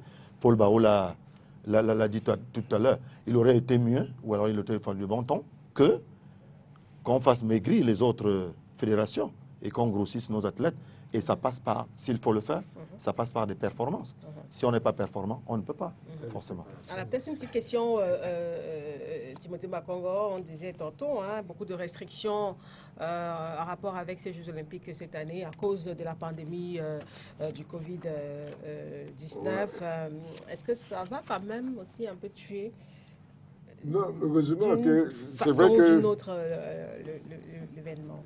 C'est vrai que la pandémie a fait beaucoup de dégâts à travers le monde et le sport n'a pas été épargné par la pandémie. Et ce que Zambo disait tout à l'heure par rapport à ces restrictions, elles sont réelles. Et d'ailleurs, nous sommes positivement étonnés de voir que le sport a quand même repris un peu de couleur depuis quelques temps. Et nous sommes en droit de penser que les Jeux Olympiques seront assez effervescents. Comme la Coupe d'Europe aujourd'hui qui est pas mal. Peut-être que nous avons été un bon exemple, le Cameroun, avec notre CHAN.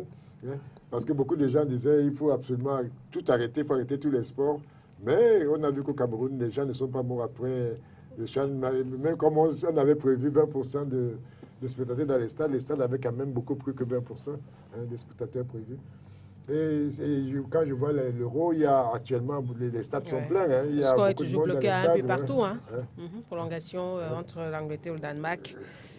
Bon, voilà. Moi, je pense que la pandémie a fait quelques dégâts, mais le sport reprend des couleurs.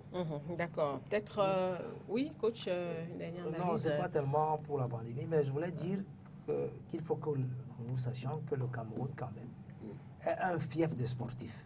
Oui. La preuve, c'est que vous avez vu tous ces petits Camerounais qui sont champions du monde à l'extérieur. Ils partent d'ici. Après les Jeux Olympiques ou avant les Jeux Olympiques. Ils sont environ 6 champions du monde. En dehors de Ghana, il y a même Takam Carlos qui discute de ceinture le 27 aux États-Unis. Tout ça, c'est des enfants qui ont eu faim ici. Ça, c'est la réalité. Parce que ne mettez jamais un enfant qui n'a pas faim sur le ring. Il se fera tabasser. Parce qu'il faut avoir envie de gagner, il faut avoir envie d'arriver. Celui qui va le plus souffrir va gagner. Voilà, qui va transcender la peur, la fatigue, tout ça, il sera vainqueur. Et ça, on a plein de talents ici. Plein de talents, dans toutes les disciplines. D'accord. On va donc rappeler que les Jeux Olympiques démarrent le 23 juillet prochain du côté de Tokyo. C'est au Japon. Et ces Jeux vont se disputer jusqu'au 8 août 2021. Le Cameroun est présent donc déjà sur le territoire japonais. 12 athlètes notamment. On rappelle 5 hommes, 7 femmes. On sera également donc présent dans 7 disciplines. L'athlétisme, la lutte, le tennis des tables, le judo, la natation, la boxe et l'haltérophilie. Et forcément, avant le coup d'envoi de ces Jeux Olympiques d'été, on aura l'occasion de revenir sur ce plateau, parler plus en profondeur avec le coach Jean-Paul Monimo. On espère bien le moment venu. Donc, on va sans transition passer donc à la seconde partie de cette émission avec 2 thématiques ce soir, les préparatifs de la prochaine Coupe d'Afrique des Nations. Mais avant, avec vous, Serge, en commentaire sur la Ligue des champions CAF de football féminin, c'est, on peut dire ainsi, la dernière née, manière globale, des compétitions CAF. Ça prend corps, ça se précise avec ce qu'on appelle de tirage au sort zonal qui a débuté depuis lundi dernier, notamment dans la zone ouest B. Et d'autres tirages aussi au sort sont donc prévus cette semaine dans la zone nord, dans la zone qui nous concerne, la zone Unifac notamment. Le tirage prévu ce mercredi n'a pas eu lieu. Cela va se dérouler dans quelques jours, a-t-on appris. Et on va aussi signaler que dans cette zone, seuls 4 des 8 pays de la sous-région ont engagé donc leur équipe dans cette compétition, la Champions League africaine de football féminin. C'est le Cameroun, c'est le Gabon, la Guinée équatoriale et puis la République démocratique du Congo. Et pour notre pays, c'est Louf Mingprof qui représentera le Cameroun à cette compétition. Serge. Ok, effectivement, merci Makeda. Ce que je voudrais d'abord dire d'entame, c'est que cette compétition va voir le jour lors du comité exécutif de la CAF tenu le 30 juin 2020. Et nous pouvons le mettre à l'actif, justement, de l'ancien président de la CAF, Ahmad Ahmad. C'est-à-dire qui a pensé également que l'Afrique devrait déjà avoir sa Ligue des champions africaine en ce qui concerne les féminines. Bon, maintenant, ce qui a été un peu compliqué et qui l'est encore aujourd'hui, c'était de trouver la bonne formule pour pouvoir avoir les équipes qualifiées. Et là, on apprend que l'Angleterre vient d'inscrire son deuxième but. Bon, ça c'est précis. Paul Bao devrait s'ouvrir. Ça c'est précis. Devrait sourire. Bon, voilà. Donc ils ont quand même, ils ont continué à travailler et il y a eu un accouchement, comme on dit, au quartier difficile. Et aujourd'hui, il y a 3 zones. Il y a la zone ouest, qui a, comme l'Afrique, vous connaissez l'Afrique. C'est Cannes qui a marqué. Harry Kane. D'accord, tout à l'heure, je le disais. Donc, il y a l'Afrique de l'Ouest, vous savez. Nous avons le septentrion un peu au-dessus, et l'Afrique australe, et puis l'Afrique centrale. Donc, c'est divisé un peu en 3. Il y a l'Ouest qui a bel et bien commencé, et là-bas, ils se sont bien entendus d'essayer de trouver un palliatif pour pouvoir jouer la compétition dans un seul pays. C'est-à-dire ce tirage au sort s'est passé en Côte d'Ivoire. Je pense que la compétition à ce niveau-là se jouera en Côte d'Ivoire. Bon, maintenant, du côté du Nord également, hormis l'Égypte qui est le pays organisateur, parce qu'en fait, cette compétition avait été prévue d'entame au Maroc. Mais vous savez que les Marocains ont toujours l'art, lorsqu'il y a des pandémies, ou alors il y a quelque chose qui les dérange, ils envoient. Vous vous souvenez de la Coupe d'Afrique des Nations qui s'est tenue en Guinée, où ils avaient d'ailleurs été suspendus pendant un bon moment par la CAF, sous l'esprit de l'ancien président Issa Hayatou. Donc, c'était prévu initialement au Maroc. Maintenant, elle se tient en Égypte. L'Égypte est donc d'office qualifiée. Voilà, donc l'équipe qui va représenter l'Égypte, pas l'Égypte en tant que telle. Bon, maintenant, il y a le Maroc qui est là à côté, il y a l'Algérie, et ils se sont également entendus pour pouvoir jouer leur zonal dans un pays. Et ça se jouera effectivement également en Égypte. Maintenant, au niveau de l'UNICAF, c'est-à-dire nous en Afrique centrale, vous savez, chez nous, on a l'habitude de parler un peu du Cameroun, mais j'ai l'impression que le syndrome camerounais atteint un tout petit peu toute l'Afrique centrale. Bon, contrairement à ce qui s'est passé en Guinée, à l'ouest ou au nord, chez nous, on n'a pas pu s'entendre déjà pour le tirage au sort, parce que nous sommes à la traîne. Au niveau de l'UNICAF, nous sommes à la traîne. Ailleurs, ça a commencé. Chez nous, on n'a pas pu faire le tirage au sort et on n'a pas pu trouver une nation qui pouvait accueillir toutes ces équipes sur place. Et là, je plains un tout petit peu le Cameroun. À quoi servent donc, justement, tous nos stades? Je crois que c'était encore, une fois de plus, une manière de prouver que nous sommes capables de faire certaines choses. Je le disais ici sur le plateau, monsieur, le journaliste que vous avez invité, j'ai oublié son nom, m'a dit, quand tu dis ça, pourquoi? J'avais dit que le Cameroun pouvait organiser la Coupe du Monde. Ce que vous voyez, c'est juste la grande Coupe du Monde. Ce que vous ne voyez pas, c'est qu'il y a aussi les U20 qui peuvent se tenir. Il y a les U17. Pourquoi on ne peut pas jouer une Coupe du Monde U20 ici? Elle s'est tenue déjà une fois au Ghana ou une fois U17. Et je pense que, également, ça j'ai eu dire par un grand que j'ai rencontré à Belmengue, il m'a dit que les officiels de la FIFA qui étaient au Cameroun n'étaient pas seulement là par rapport au tirage au sort. Il nous a dit également, c'était pour venir voir les infrastructures camerounaises, pour voir dans quelle mesure on pouvait déplacer certaines compétitions de la FIFA qui pouvaient se jouer chez nous. Pas forcément la grande Coupe du Monde. Parce que quand tu dis Coupe du Monde, on tremble. On dit c'est celle que le Moscou a organisée, la Russie a organisée, ou bien celle du Brésil. Non, il y a beaucoup de Coupes du Monde qui peuvent se jouer. Tout à fait. Voilà, tout à fait. Donc, c'était aussi l'une des raisons. Pourquoi donc ne pas saisir la balle au bon pour pouvoir organiser cette compétition de l'UNIFAC? Les équipes seraient venues tout simplement du Congo. Et voyez-vous, je vais pousser mon analyse un peu plus loin. Lorsque vous faites un déplacement pour jouer ici, frais d'hôtel et autres, vous êtes assez fort. Maintenant, si vous jouez, parce que les matchs vont se jouer, ce qui va se passer avec cette formule, nous serons obligés d'aller jouer les matchs aller et retour. Prenez le temps en passer en avion. Revenez. Est-ce que les athlètes seront donc suffisamment encore en forme pour pouvoir attaquer ces matchs étant lucides? Donc il y a aussi également les moyens de transport qu'il faut ajouter et même les moyens physiques. Il n'y aura pas de la lucidité. Ou s'il faut tenir compte des délais que la CAF va donner, justement, ces athlètes seront à la limite un tout petit peu épuisés. M. Makango le disait là tout à l'heure en offre, qu'à leur époque, ils avaient parfois 72 matchs dans les jambes. Or maintenant, aujourd'hui, 20 matchs, un gars déjà, il est déjà amorti. Bon, maintenant, s'il faut faire le déplacement, et c'est des femmes. C'est vrai qu'on me dira que leur morphologie, avec les nouvelles techniques et autres, moi j'ai toujours la tendance à considérer que c'est des femmes, quels que soient les cas. Vous ne pouvez pas me mettre sur un terrain de foot avec une femme qui est à mon âge et qu'elle produise. Même si on s'est entraîné, on a joué ensemble depuis le bas âge jusqu'à cet âge et qu'elle produise le même jeu que je puisse produire.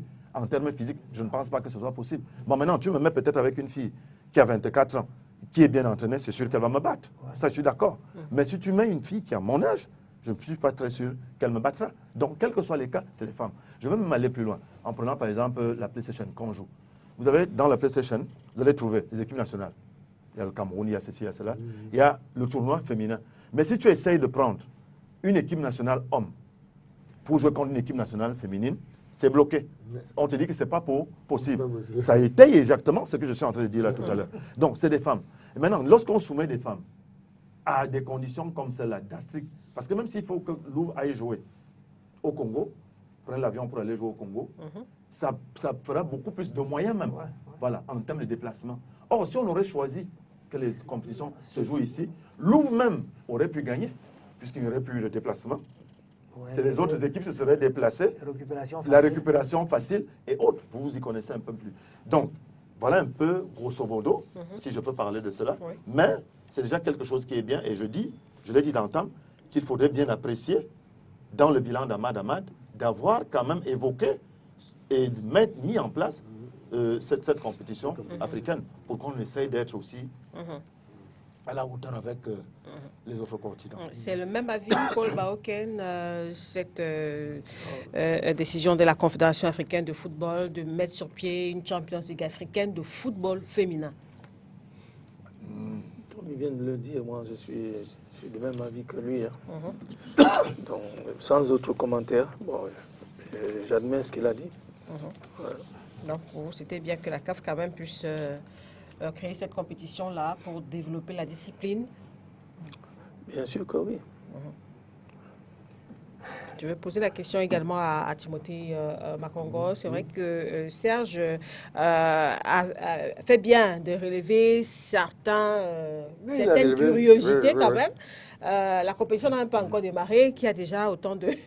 Non, bon, c'est vrai que l'Afrique a toujours cette particularité d'être... On n'a pas de date précise on n'a pas de date précise de cette Champions League africaine. Tout ça, ça entre dans une réalité de discipline. Il a fait une image tout à l'heure en disant que le virus camerounais est en train de gagner les autres pays d'Afrique centrale, c'est-à-dire le Congo, le Gabon, Arrêtez, nous ressemblons beaucoup sur beaucoup de réalités, d'indiscipline, d'inorganisation et de sérieux. Parce qu'en fait, tout ça, c'est une réalité. En matière de football. Hein. En matière de football. Nous sommes dans le football. Ouais. En matière de sérieux, on se ressemble. Et même d'une manière générale. Non, en général, bon, bon, mais ce que je voudrais dire, c'est vrai, moi, je suis pour une compétition féminine. Il faut que le football féminin prenne aussi de l'ampleur parce qu'on l'a vu se développer partout dans le monde. Et on a vu tous les sports se développer. Et chez nous, nous avons eu la chance d'avoir une très très belle équipe féminine au niveau national. On a vu, d'ailleurs, les équipes féminines existent depuis au Cameroun. C'est parce que les gens ne connaissent mal l'histoire. Il y avait, en même temps que le Mongo football, il y avait le football féminin qui existait déjà ici à Douala dans plusieurs équipes. Moi, je ne les connaissais pas. Il y a même une dame là qui était dans le Léopard, qui jouait avec les hommes. Qui a joué avec les hommes dans le Léopard à l'époque. En fait, le football, on n'osait pas parce qu'il y a toujours cette égalité de genre qui est très... Mais, comme l'a dit Zambo, au niveau du dosage et l'effort, on ne peut pas imposer aux dames le même effort qu'on demande aux hommes. Bon. Maintenant, pour ce qui est des choix d'organisation, les sites, les déplacements, tu sais, quand tu fais on calcule, on fait les comptes en termes financiers, on se rend compte que la formule qui consiste à se déplacer d'un pays à l'autre et revenir rapidement dans son pays est moins chère que les formules de regroupement avec... elle est profitable au pays organisateur, ça c'est évident. Hein? Mais aux équipes engagées qui se déplacent, il y a gagné. Quand on fait les calculs, ce n'est pas évident. Vraiment, ce n'est pas évident, je te dis. Mais la meilleure calcul à quel niveau? Financier? Financier, oui. Moi, je n'ai pas parlé de financier. Non, j'ai compris. Non, moi, je parle d'autre chose. En termes de récupération. En termes de récupération. Tu as pas dit en termes de récupération. Oui, je parle en termes de récupération. Je parlais de nous. Mais je dis parce que que j'ai pris l'exemple du Cameroun. C'est-à-dire que si la compétition s'était tenue chez nous, Louvre, forcément, aurait pu avoir meilleures conditions. Vous voyez? Et puis, je n'avais même pas terminé. Voilà comment ça va se passer. C'est qu'il y aura les 6 meilleures équipes de chaque zone qui vont s'ajouter à l'équipe égyptienne. Ça fait 7. Et maintenant, l'équipe supplémentaire qui va s'ajouter, ce sera celle qui aura été de la nation, du pays qui avait gagné, qui a gagné la dernière CAN féminine. Ça fait donc 8 et on fait donc 2 poules de 4-4. Et puis ça va se tenir en fin d'année, logiquement, en Égypte. Oui, Timothée. Bon, vas-y, vous voulez dire quelque chose. Vas-y, enrichis d'abord. Allez-y, coach. Moi, je disais que c'est déjà une bonne chose pour donner une visibilité au football féminin. Parce que beaucoup de personnes n'ont même pas l'idée du championnat de football féminin ici. Elles sont inconnues. On ne connaît même pas le nom des footballeurs. Des équipes nationales. Donc, ça va donner une autre visibilité aux gens de s'intéresser au football féminin. C'est déjà quelque chose de gagné. Mieux vaut tard que jamais. Pour revenir, pour revenir sur ce que Zambo disait, il a surtout le souci de cette récupération, de ce dosage de l'effort et tout cela. C'est vrai qu'il a raison dans ce sens-là. Mais je suis en train de dire que lui, il a tout à l'heure parlé du fait que le Cameroun ne s'est pas mis en valeur. Avec tous les stades qu'on a construits, là, on aurait pu tout simplement dire aux autres, nous organiserons. Et que si le Cameroun tape la main sur la table disant nous organisons, je ne crois pas que la Guinée équatoriale, le Gabon vont nous dire, non, vous n'organisez pas. Bon, disons, il y a... Mais c'est aussi vrai que ça rejoint un peu notre réalité, cette réalité qui veut que quand on fait les choses de manière étroite, de manière engagée, de manière sincère, de manière respectant les tests, en respectant tous les ordonnancements mis en place, on n'a pas peur de prendre des décisions. Les Camerounais ont peur de prendre des décisions simplement parce qu'ils sont dans une réalité de corruption. Vous voyez, quelqu'un qui peut dire à un ministre, monsieur le ministre, attention, cette situation-là, voilà comment nous, techniciens, nous pensons qu'elle peut être menée. Hein. Il aura peur de le dire parce qu'il est dans une réalité de corruption d'assiette qui fait qu'il ne peut pas dire n'importe quel ministre, parce qu'il doit même plutôt savoir comment le ministre s'est réveillé avant de lui adresser la parole. Donc, nous avons peur de faire des propositions correctes devant au ministre ou aux décideurs de la République. Oui. Parce que vous ne pouvez pas avoir les structures qu'on a et ne pas se tenir devant les décideurs de la République et dire voilà, nous pouvons organiser ceci. Peut-être aussi parce qu'on est focus dans les préparatifs de la Coupe d'Afrique qui arrive. Autant de choses à nous permettre de tester même ce terrain. C'est vrai, c'est super d'organiser ça au Cameroun, d'organiser cette compétition au Cameroun, parce que nous avons les structures pour. Nous avons les hommes pour. Nous venons de vivre le Chan. Nous sommes en train de vivre la préparation de la CAN. Pourquoi pas choisir le Cameroun une fois? C'est même été de bon ton, dans le bon sens. Bon, c'est parce que les Africains sont noirs comme ils sont. Sinon, les Congolais, les Gabonais, nous auraient dit carrément organiser ça. Nous avons eu l'opportunité, peut-être qu'on aura cette année, nous avons eu l'opportunité d'organiser la finale de la Coupe. La Ligue des Champions. Le Japon a été choisi, mais c'est le Cameroun qui a décliné. Aujourd'hui, le Maroc, qui devrait également abriter cette finale, est en train peut-être de la rejeter. Il paraît que ce sera possible peut-être cette année. Autant de choses. Il faudrait qu'on prenne cette capacité d'initiative, même si ça arrive là tout simplement. Bon, qu'on prenne. C'est ça, ça fera la visibilité, ça fera une vitrine C'est-à-dire qu'à partir du moment où on nous voit faire, à partir du moment où à l'extérieur on sent, Heureusement quand qu'on a mené nous le voit Tchad. faire à l'extérieur, on sent que nous pouvons effectivement faire. Au lieu de rester cloîtrés, à quoi nous serviront donc Parce qu'on attend que le ministre toute prenne la cette- décision, toutes que ces les infrastructures. décisions viennent de la présidence de la République. C'est ça notre mal. Celui qui est dans un domaine, dans un département, ou dans un compartiment, hein, peut prendre une décision qui est en faveur du Cameroun. Vous avez déjà vu nos stades, ils sont beaux. Hein? Ils font partie des meilleurs d'Afrique. Mais on a peur. Il faut qu'on en fasse des stades événements. C'est-à-dire qu'on peut faire d'autres événements dehors du football. Hein? Parce que si ces stades-là restent comme ça, ils vont se Pour la dégrader très rentabilité, rapidement. justement. Il faut qu'ils soient Même des rentables. concerts. Et même en termes de tourisme, c'est des stades qui vont nous rendre Effectivement. quelque chose. Il y a Parce des qu'au Chan, possibilités justement, incroyables. les gens se rendaient au Oui. stade, pas forcément pour les matchs, Pour les mais matchs, c'était pour découvrir le stade. Parce qu'il y a le côté Effectivement, fête que les stades offrent. Ces stades offrent le côté fête, où on peut en faire des lieux de kermesse extraordinaires. Hein, pendant les périodes des matchs, des concerts géants, je ne sais pas, il y a des choses Et tout est impossibles. conçu. Mais les gens ont peur. Celui qui garde le stade, qui est directeur du stade, dit je dois donner 200 000 francs au ministre à la fin du mois, mais comment je vais C'est faire un Il faut exemple, que- hein. Oui, c'est un exemple. Voilà. Bon, ça va, mais Alors, peut-être une Ce dernière. que je voulais dire, c'est que ces Oui. stades même sont conçus pour cela. Pour ça, C'est-à-dire ouais, que pour faire un concert, on sait comment est-ce qu'on doit mettre une nappe pour ne pas altérer peut-être Ouais, le bien gazon. sûr, bien sûr. Voilà, en fonction du poids. Ouais. Tout est prévu, Ouais, tout c'est est conçu. prévu, c'est prévu. Donc, je ne sais pas pourquoi on ne le ferait pas. Donc, Alors, une autre- peut-être que comme une- Makeda disait, on est dans l'optique de la préparation de la grande Voilà, fête, on reste ouais, ouais, mais peut-être tu- focus tu- là-dessus. tu- Hein. toujours là. Une dernière question quand même sur le sujet Serge. On regarde un peu ce qui se passe en matière de foot féminin sur le terrain ici au Cameroun. C'est pas encore véritablement ça. On n'a pas encore un véritable championnat de foot féminin, comme pas mal d'observateurs l'ont décrié sur ce plateau et même sur d'autres. Maintenant, il y a cette Champions League africaine qui arrive. Qu'est-ce qu'il faut espérer Qu'est-ce qu'il faut peut-être souhaiter au Cameroun sur ce terrain? Parce que ce sera encore un autre niveau de la compétition. Ouais. Oui, c'est ce que je voulais dire. Hein. Est-ce que, bon, ça c'est le football féminin. Vous pensez que le masculin, il marche? Si le masculin ne marche pas, c'est le féminin qui marchera? Je ne crois pas. La plupart, la preuve, il y a quelques jours, vous avez même survolé, j'aurais bien peut-être voulu revenir là-dessus. Le championnat a repris. Est-ce que vous pensez que nous allons tenir dans les délais des dépôts des candidatures au niveau de la CAF pour nos clubs qui vont nous représenter? Peut-être demander encore une prorogation, comme ça a été le cas. Donc, on va demander une prorogation à la CAF et faire reculer Il y toute a l'Afrique. il y a des amendes. Il y a les Peut-être pas. amendes. Il y a des amendes. Donc, c'est Peut-être pour pas. dire que, quel que soit les cas, qu'il y ait de la prorogation ou pas, c'est juste pour dire que le foot, au niveau du Cameroun, masculin ou féminin, il est à la traîne. Maintenant, aujourd'hui, la question que tu poses, qu'est-ce qu'on peut attendre? Louvre va certainement faire avec, comme on dit. Il y a Caïman de temps en temps, je crois qu'ici à Douala, on a Caïman de Douala. Il y a quand même un semi-championnat qui est organisé. Et Louvre a pu gagner. Il y a même parfois la Coupe du Cameroun qui se joue, puisque je vois à la fin de l'année, lorsque les récipiendaires vont devant le chef de l'État, ou le Premier ministre, si le chef de l'État s'est fait représenter, on remet souvent une Coupe du Cameroun à l'équipe féminine. Ça veut dire qu'il y a quand même une compétition quelque part. Bon, maintenant, est-ce que les filles de Louvre seront en état ou alors seront bien préparées pour attaquer cette compétition? L'avenir nous dira. Bon, et Makango l'a dit, c'est pas cette émission, et une autre, que nous sommes des baroudeurs. Nous avons ce fighting spirit. Peut-être qu'on pourra aussi également l'inculquer à nos femmes, pour qu'elles puissent peut-être nous ramener quelque chose.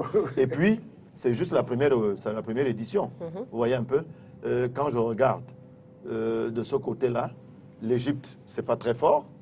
La dernière CAN que nous avons joué ici, l'Égypte qui est le pays organisateur, l'Égypte met même les jalons pour le football féminin. Sauf que chez eux, de l'autre côté, ça va parfois un peu trop vite parce qu'ils sont sérieux.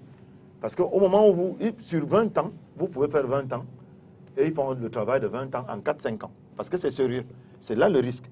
L'Égypte que nous avons vu à la CAN en 2016, ici au Cameroun, ce n'était pas trop ça. Plus ça. Bon, en 2020, ce sera plus ça, c'est sûr. Donc maintenant, si vous essayez de voir à côté de nous, en Afrique, tout autour de nous, je ne vois, je dis à l'UNIFAC, je ne vois pas des équipes qui puissent vraiment tenir tête à Louvre. Je ne vois pas. Si on reste dans la tradition. Si on reste dans la tradition, on peut s'en sortir au niveau de l'UNICAF. Maintenant, il y a les équipes algériennes qui peuvent nous faire mal, parce qu'il y a une équipe à Oran qui est assez forte. Il y a, du côté de l'Afrique de l'Ouest, il y a le Nigeria Oui. Vous connaissez exactement. Il y a ici également le Ghana qui partent. Ouais, Donc, ils ont voilà fait- un peu là où le football féminin a une certaine assise. Il y a même également au Cameroun, sauf que ce n'est pas organisé. Ici, c'est le barou d'honneur. C'est-à-dire qu'on se dit, on va à la quête, on va se battre. Voilà, mais ce n'est pas organisé. Donc, forcément, attendons de voir ce que la première édition va produire. Mais je pense quand même qu'au niveau de l'UNICAF, sauf surprise, Louvre va passer, forcément. au niveau. Bon, moi, je disais qu'on restait dans la tradition. Oui, coach. Parlant de la première ligue a été remportée par l'Orix, je pense bien. Après, la première coupe des vainqueurs de coupe a été remportée par le Tonnerre. Quatre équipes. C'est un raccourci, ça, Non, coach là, Monimo. La première Coupe de la Nation aussi? Non. Non, non. On l'a cherché bien après en 84. Merci bien. On va donc aborder le dernier ou alors la dernière thématique de cette émission. On reste toujours dans la maison CAF, mais on parle cette fois justement de cette prochaine Coupe d'Afrique des Nations de football qui démarre le 9 janvier 2022 ici même au Cameroun. Et les missions justement de la Confédération africaine de football, ça se multiplie. Et lundi dernier, c'était au tour du département, si on peut dire ça, communication, d'être sur le terrain. La délégation de la CAF qui était composée de responsables communication, marketing et TIC, donc s'est rendue lundi notamment au niveau du palais des congrès de Yaoundé puisque c'est le nouveau lieu retenu pour la cérémonie du tirage au sort de cette CAN, cérémonie qui était initialement prévue, on s'en souvient, au niveau du palais polyvalent des sports. Alors, Timothée Bakongo, peut-être un mot aussi sur cette descente-là. On est à quelques mois justement du coup d'envoi de la CAN. C'est important de voir l'aspect communication, En fait, c'est qui est un point quand même très sensible. voilà. C'est très important parce que nous avons vu que d'une manière générale, partout dans le monde, en termes de communication, les gens se préparent. Il y a quand même plus d'une centaine de pays qui seront présents ici avec leurs journalistes et peut-être plus d'une centaine. Il faut donc avoir du matériel pour tous ces pays-là qui seront présents. Et il faut que le matériel soit performant, soit bien fonctionnant et absolument performant. Je pense que et la CAF a aussi un autre défi, c'est que vous savez, on a toujours placé l'Afrique sur l'échiquier des gens qui ne savent pas bien faire les choses, qui ne savent pas organiser les choses. Et c'est pour ça que j'ai l'impression que le nouveau président a un souci. Il est certainement perfectionniste. Je pense qu'il est perfectionniste. Et il a un souci, c'est d'être sûr que tout va bien se passer. Et il fallait absolument qu'il mette les nouvelles bases appartenant à la nouvelle équipe et faire partie des anciennes bases appartenant à l'ancienne équipe parce que les anciennes bases peut-être allaient lui poser quelques problèmes, quelques surprises. Parce qu'en matière d'audiovisuel, vous êtes mieux placé que nous pour ça. Il y a des risques terribles à distribuer les choses n'importe comment. Et il y a même tout ce pavoisement, le pavoisement des salles, pavoisement extérieur, pavoisement des rues, pavoisement... Ils sont obligés de faire attention. Chaque détail est très, très important parce que le regard, ce n'est pas seulement le regard, c'est par rapport au Cameroun, mais c'est par rapport à toute l'Afrique. Les regards du monde entier seront sur l'Afrique et sur le Cameroun en particulier. Donc, eux, en tant qu'équipe, que ce soit le Cameroun, que ce soit l'Égypte, que ce soit le Sénégal ou le Ghana, n'importe quoi, ils ont une obligation d'avoir un regard sur ce qui va se passer dans la cérémonie de tirage au sort. Parce que on a souvent dit que nous sommes émaillés de cette volonté de tricher, de mélanger les choses. Il faut que ce soit trop clair et très beau. Et l'Afrique peut le faire. L'Afrique l'a prouvé déjà par le passé, parce que sous la présidence d'Issa Hayatou, toutes les organisations qui ont été faites étaient pratiquement, elles étaient parfaites. Elles étaient très, très belles. Et je pense que le Sud-Africain, qui est président actuellement, n'a pas envie de faire des erreurs. C'est un perfectionniste, en fait. Alors peut-être, Serge, la délocalisation de cette cérémonie, ça peut expliquer un peu ce que Timothée dit? Oui, effectivement, mais sauf que ce que je voulais dire d'entrée de jeu, c'est que là, ça se précise que ça se passera au Cameroun. Donc, il faudrait qu'on soit... Le débat est certainement clos là-dessus, parce qu'il y a quelques semaines, lorsque la cérémonie avait été renvoyée, on a tout dit, on a eu... Dans les réseaux, on a pensé que la CNM... Bon, mais je crois que là, maintenant, ça se précise qu'effectivement, la CAN se tient chez nous. Elle est bel et bien là. Bon, maintenant, la CAF a préféré le faire en plein air. Voilà, c'est pour ça qu'on a délocalisé et qu'on a trouvé que le lieu qui était bien, qui était capable, approprié d'accueillir cette cérémonie, c'était le Palais des Congrès. Ben, j'ai encore quand même des doutes parce que est-ce que la météo sera favorable? Bon, peut-être qu'ils ont aussi pris puisque la cérémonie est annoncée pour la première quinzaine du mois d'août. On sait très bien qu'en août... À Yaoundé, il ne pleut pas encore. Il ne pleut pas encore à Yaoundé. Pas beaucoup. D'accord, c'est septembre. Bon, d'accord. Bon, maintenant, notre réalisateur nous fait dire qu'il ne pleut pas encore, tant mieux. Alors, en ce moment... La cérémonie, ce n'est pas aujourd'hui, c'est en août. C'est en août. Oui, Voilà. Il dit donc qu'il ne On pleut pas est encore. début juillet. Il ne pleut pas encore. D'accord. C'est bon, il ne pleut pas encore. Donc, ça fait que la météo, si elle est clémente, nous espérons que nous aurons... Bon, c'est l'une des raisons. Et puis, il fallait effectivement trouver quelque chose qui puisse justifier du fait que la cérémonie ait été renvoyée. Je pense que c'est l'une des choses, justement, qui permettent de rassurer. Maintenant, ils ont ouvert un bureau. On va peut-être voir en image cette descente de la CAF, De la CAF. au palais des congrès, si on veut bien, au niveau de la réalisation. D'accord, et puis Allez-y, ils ont installé un bureau CAF ici, voilà, pour pouvoir travailler de commun accord avec le COCAN.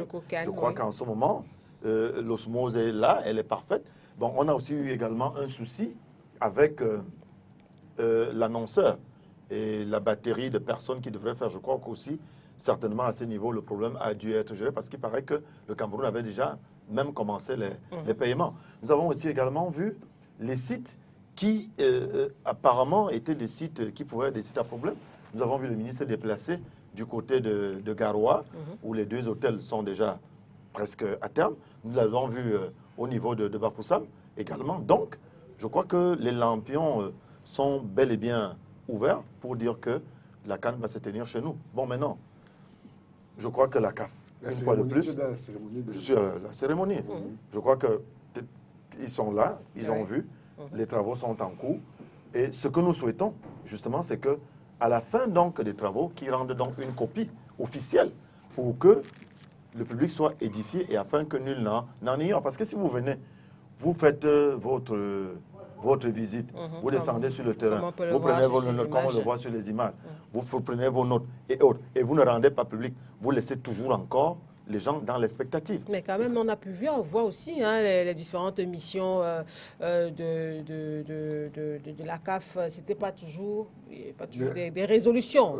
Oui, c'est pas des résolutions, mais le truc qui va, le fait majeur qui va faire en sorte qu'on sente que nous sommes, ça se passe, c'est l'accord, on appelle l'accord 4. Voilà, je pense.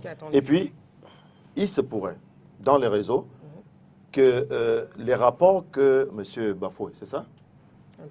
Anthony faisait, il a finalement été débarqué parce que lorsque nous avons fait l'émission ici il y a 3 semaines, je vous avais dit qu'il était en difficulté. Lui nous avait renchéri en disant qu'il n'a jamais démissionné. Et il a été remplacé, je crois, par un Camerounais. Je crois que c'est ça. Hein? C'est pas encore officiel. C'est pas encore officiel. Voilà. Mais j'ai eu dire qu'il se pourrait que c'est un Camerounais. C'est Patrick Mboma qui prendrait la place. C'est tant mieux. Là, il est déjà remplacé officiellement. Moi, je crois que c'est officiel. Bon, c'est tant mieux. Bon, il se disait que les rapports qu'il faisait n'étaient pas forcément, n'avaient pas trait à la réalité. Lui, il était un peu plus omnibulé par ce qu'il voyait. Et je crois que le secrétaire général même s'étant rendu sur place, et il est au cœur de l'action. Je crois qu'en ce moment, il peut avoir les idées et les coudées claires, les coudées franches, pour pouvoir apprécier ou déprécier.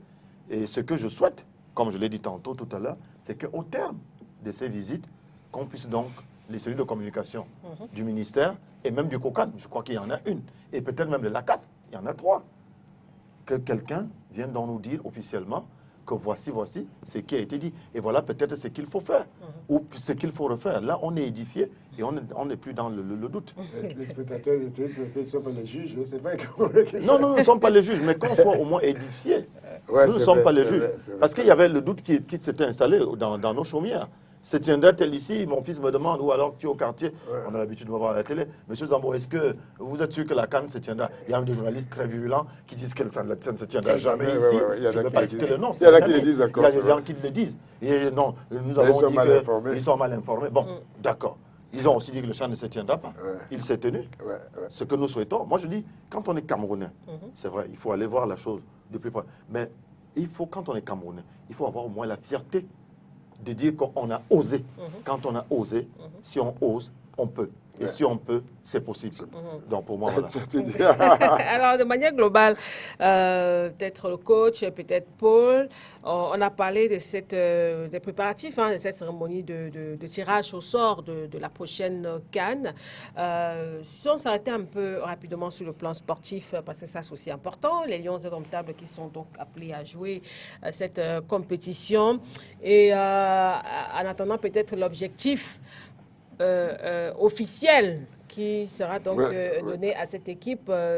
Nombreux sont les supporters qui estiment que le Cameroun doit pouvoir remporter cette CAN à domicile. Paul Bauken, est-ce que... C'est compliqué. Comme il vient de dire, c'est très compliqué. Qu'est-ce qui est compliqué? Le Cameroun joue à domicile Le fait de jouer à domicile n'est pas synonyme de... De garantie, c'est pas garanti. De gagner de la on compétition. pourra avoir un tirage favorable pour pouvoir avancer, d'accord, mais il faut bien se préparer pour pouvoir... arranger le tirage. Parce que les équipes qui viennent jouer là savent que bon, il faut à tout prix battre le Cameroun. C'est ça. On a plus de pression même d'ailleurs. Parce que nous jouons chez nous, on sera soutenu, mais il y a plus de pression. C'est-à-dire, l'équipe en face joue un peu à l'emporte-pièce, c'est-à-dire, elle va tout, comme on dit. Mais chez nous, il y a la pression. Oui, vous voyez un peu, il y a le public, il y a la pression. C'est-à-dire que même pour amortir un ballon, certainement ceux qui ont joué en savent un peu plus que moi. Mais moi, j'ai vécu une petite finale, ici, au San Mbappé-Lépé, où, je te dis, je ne me sentais pas bien quelques minutes avant le match. C'est-à-dire au moment où j'ai amorti le ballon, ça passe. Il a fallu peut-être me remettre 5-10 minutes après, parce qu'il y avait des gens tout Paul, la parole est à Paul. Voilà. Non, je voulais juste accompagner ce qu'il a dit. On vous attend sur cette question. Non, je voulais juste accompagner ce qu'il a dit. Bon, c'est que je prends l'exemple sur le match, le dernier match de compétition de la Coupe, de la Coupe du Monde contre le Maroc là. Mais je vais vous dire que le Maroc, on avait vraiment peur. Mais pas peur. Non, on avait peur de décevoir le peuple camerounais. Mais on n'avait pas peur de jouer. Hein? C'est deux peurs, c'est différent. C'est ce qu'il est en train d'exprimer. Moi, je ne comprends pas. Vous avez peur de décevoir. Non. Mais pas du match. Expliquez-nous un peu concrètement. C'est ce que je suis en train de dire. Que quand on est sur un terrain comme celui-là et quand nous jouons, par exemple, chez nous, on a cette peur-là de décevoir, mais on n'a pas peur de jouer, de jouer et de gagner. En fait, il a dit que techniquement, les gars sont bons et ils sont prêts. C'est-à-dire qu'ils sont préparés psychologiquement à faire le match. Mais nous avons toujours ce côté aléatoire, ces aléas-là de la vie, des hommes de malchance, qui fait que... Vous avez vu comment le penalty nous a refusé contre le Maroc. Ça dit que l'équipe était bien, les joueurs sont bien dans leur peau, ils veulent faire ce match, mais c'est dit pour vous que nous n'ayons pas cette malchance qui peut venir sur... C'est un truc qui habitue les sportifs. C'est un truc qui habitue les sportifs. Sur ce match, s'il te plaît, rapidement, sur ce match, nous n'étions pas les favoris. Parce que là, quand on va jouer à Kenitra, nous ne sommes pas favoris. Le Maroc a déjà joué les Coupes du Monde. Donc nous allons jouer, on joue lâché. C'est-à-dire on se lâche. Et les gars vont jouer. Et puis il y a Thomas Nkono qui fait un arrêt sublime. Je crois un penalty de tirer de Belloumi. Lorsque Thomas Nkono prend le penalty, alors en ce moment, les Baos se disent on peut. Et là, nous battons le Maroc 2-0 à Kenitra. Vous voyez, quand on revient jouer au Cameroun, à Yaoundé, on va battre 2-1, mais on est déjà presque... Alors, la CAN arrive. La CAN arrive. Le Cameroun joue à domicile. D'accord. Le Cameroun a peur de quoi? Qui a dit que le Cameroun avait peur? Vous avez dit que c'est compliqué? Non. Qu'est-ce moi, j'ai juste dit qu'on a plus de pression. C'est compliqué. Non, il a raison, il dit c'est compliqué. Donne d'abord la parole à coach. Attends, ce qui est compliqué... Vous, en tant qu'ancien... Oui, ce qui est compliqué en réalité, c'est qu'il y a un truc. La préparation de l'équipe du Cameroun. Au niveau des compartiments de notre équipe nationale, est-ce que les compartiments sont déjà bien préparés point par point? Et nous avons la préparation psychologique parce que maintenant, quand on parle d'une équipe de technique, une équipe qui doit encadrer l'équipe, c'est au moins une dizaine de personnes. C'est-à-dire le préparateur physique, lui il est bien placé pour préparer le physique. Il y a même pas de préparation. Il y a ceux qui vont regarder les matchs, ceux qui vont regarder les adversaires. Il y a c'est toute une équipe d'organisation qui doit elle-même être en harmonie. Est-ce que le Cameroun a toute cette harmonie-là au niveau des différents compartiments et maintenant au niveau du choix des joueurs même, hein, la qualité des joueurs que nous avons. Parce que avant, quand c'était notre 11 sur le terrain, lors des 20 dernières années, on se disait, nous sommes forts, nous savions que nous allions jouer. Aujourd'hui, on n'a plus cette réalité-là, on n'a plus cette perle. Parce qu'on avait toujours dans nos équipes des perles au niveau de l'attaque, au niveau du milieu de terrain, au niveau de la défense. On avait ce qu'on appelait les perles, nos perles noires, hein, qui étaient soit des marqueurs émérites. Toutes les générations ont connu ces joueurs-là. Aujourd'hui, nous n'avons pas la même chose. Nous avions cette détermination de rage, cette rage qu'on avait là d'attaquer les matchs d'une certaine manière, on l'avait et nous sommes en train de la perdre. Et c'est ce que je suis en train de dire. C'est pour ça que, bon, il y a même le problème de primes. Il y a même les problèmes de primes. C'est compliqué. Il y a le problème de primes. Tout ça, c'est compliqué. Parce qu'en réalité, nous ne sommes plus cette ossature qui avait de l'assurance. On a perdu cette assurance d'une certaine manière. Mais il nous reste quelque chose dans le mental. C'est-à-dire quoi? L'équipe nationale ne vous rassure pas? Elle n'est pas rassurante. Elle est même poussive. Elle n'est pas rassurante. Elle ne rassure pas. Paul Baoken, vous êtes d'accord? L'équipe nationale actuelle ne vous rassure pas? Non, moi je ne suis pas d'accord avec. Non, là, moi, elle vous rassure alors? Non, elle ne rassure. Bien sûr que oui. Non, elle ne rassure pas. Les derniers résultats même, c'est pas. Elle ne me rassure pas. On a des bons éléments. Pourquoi est-ce que ça... Bon, ok, attendons. Paul Baoken. Ben, on a une équipe avec des gars talentueux. Bon, il suffirait tout simplement de mettre à chacun, de donner à la place de chacun sa place, tout simplement. Et puis, là où on peut pêcher, c'est la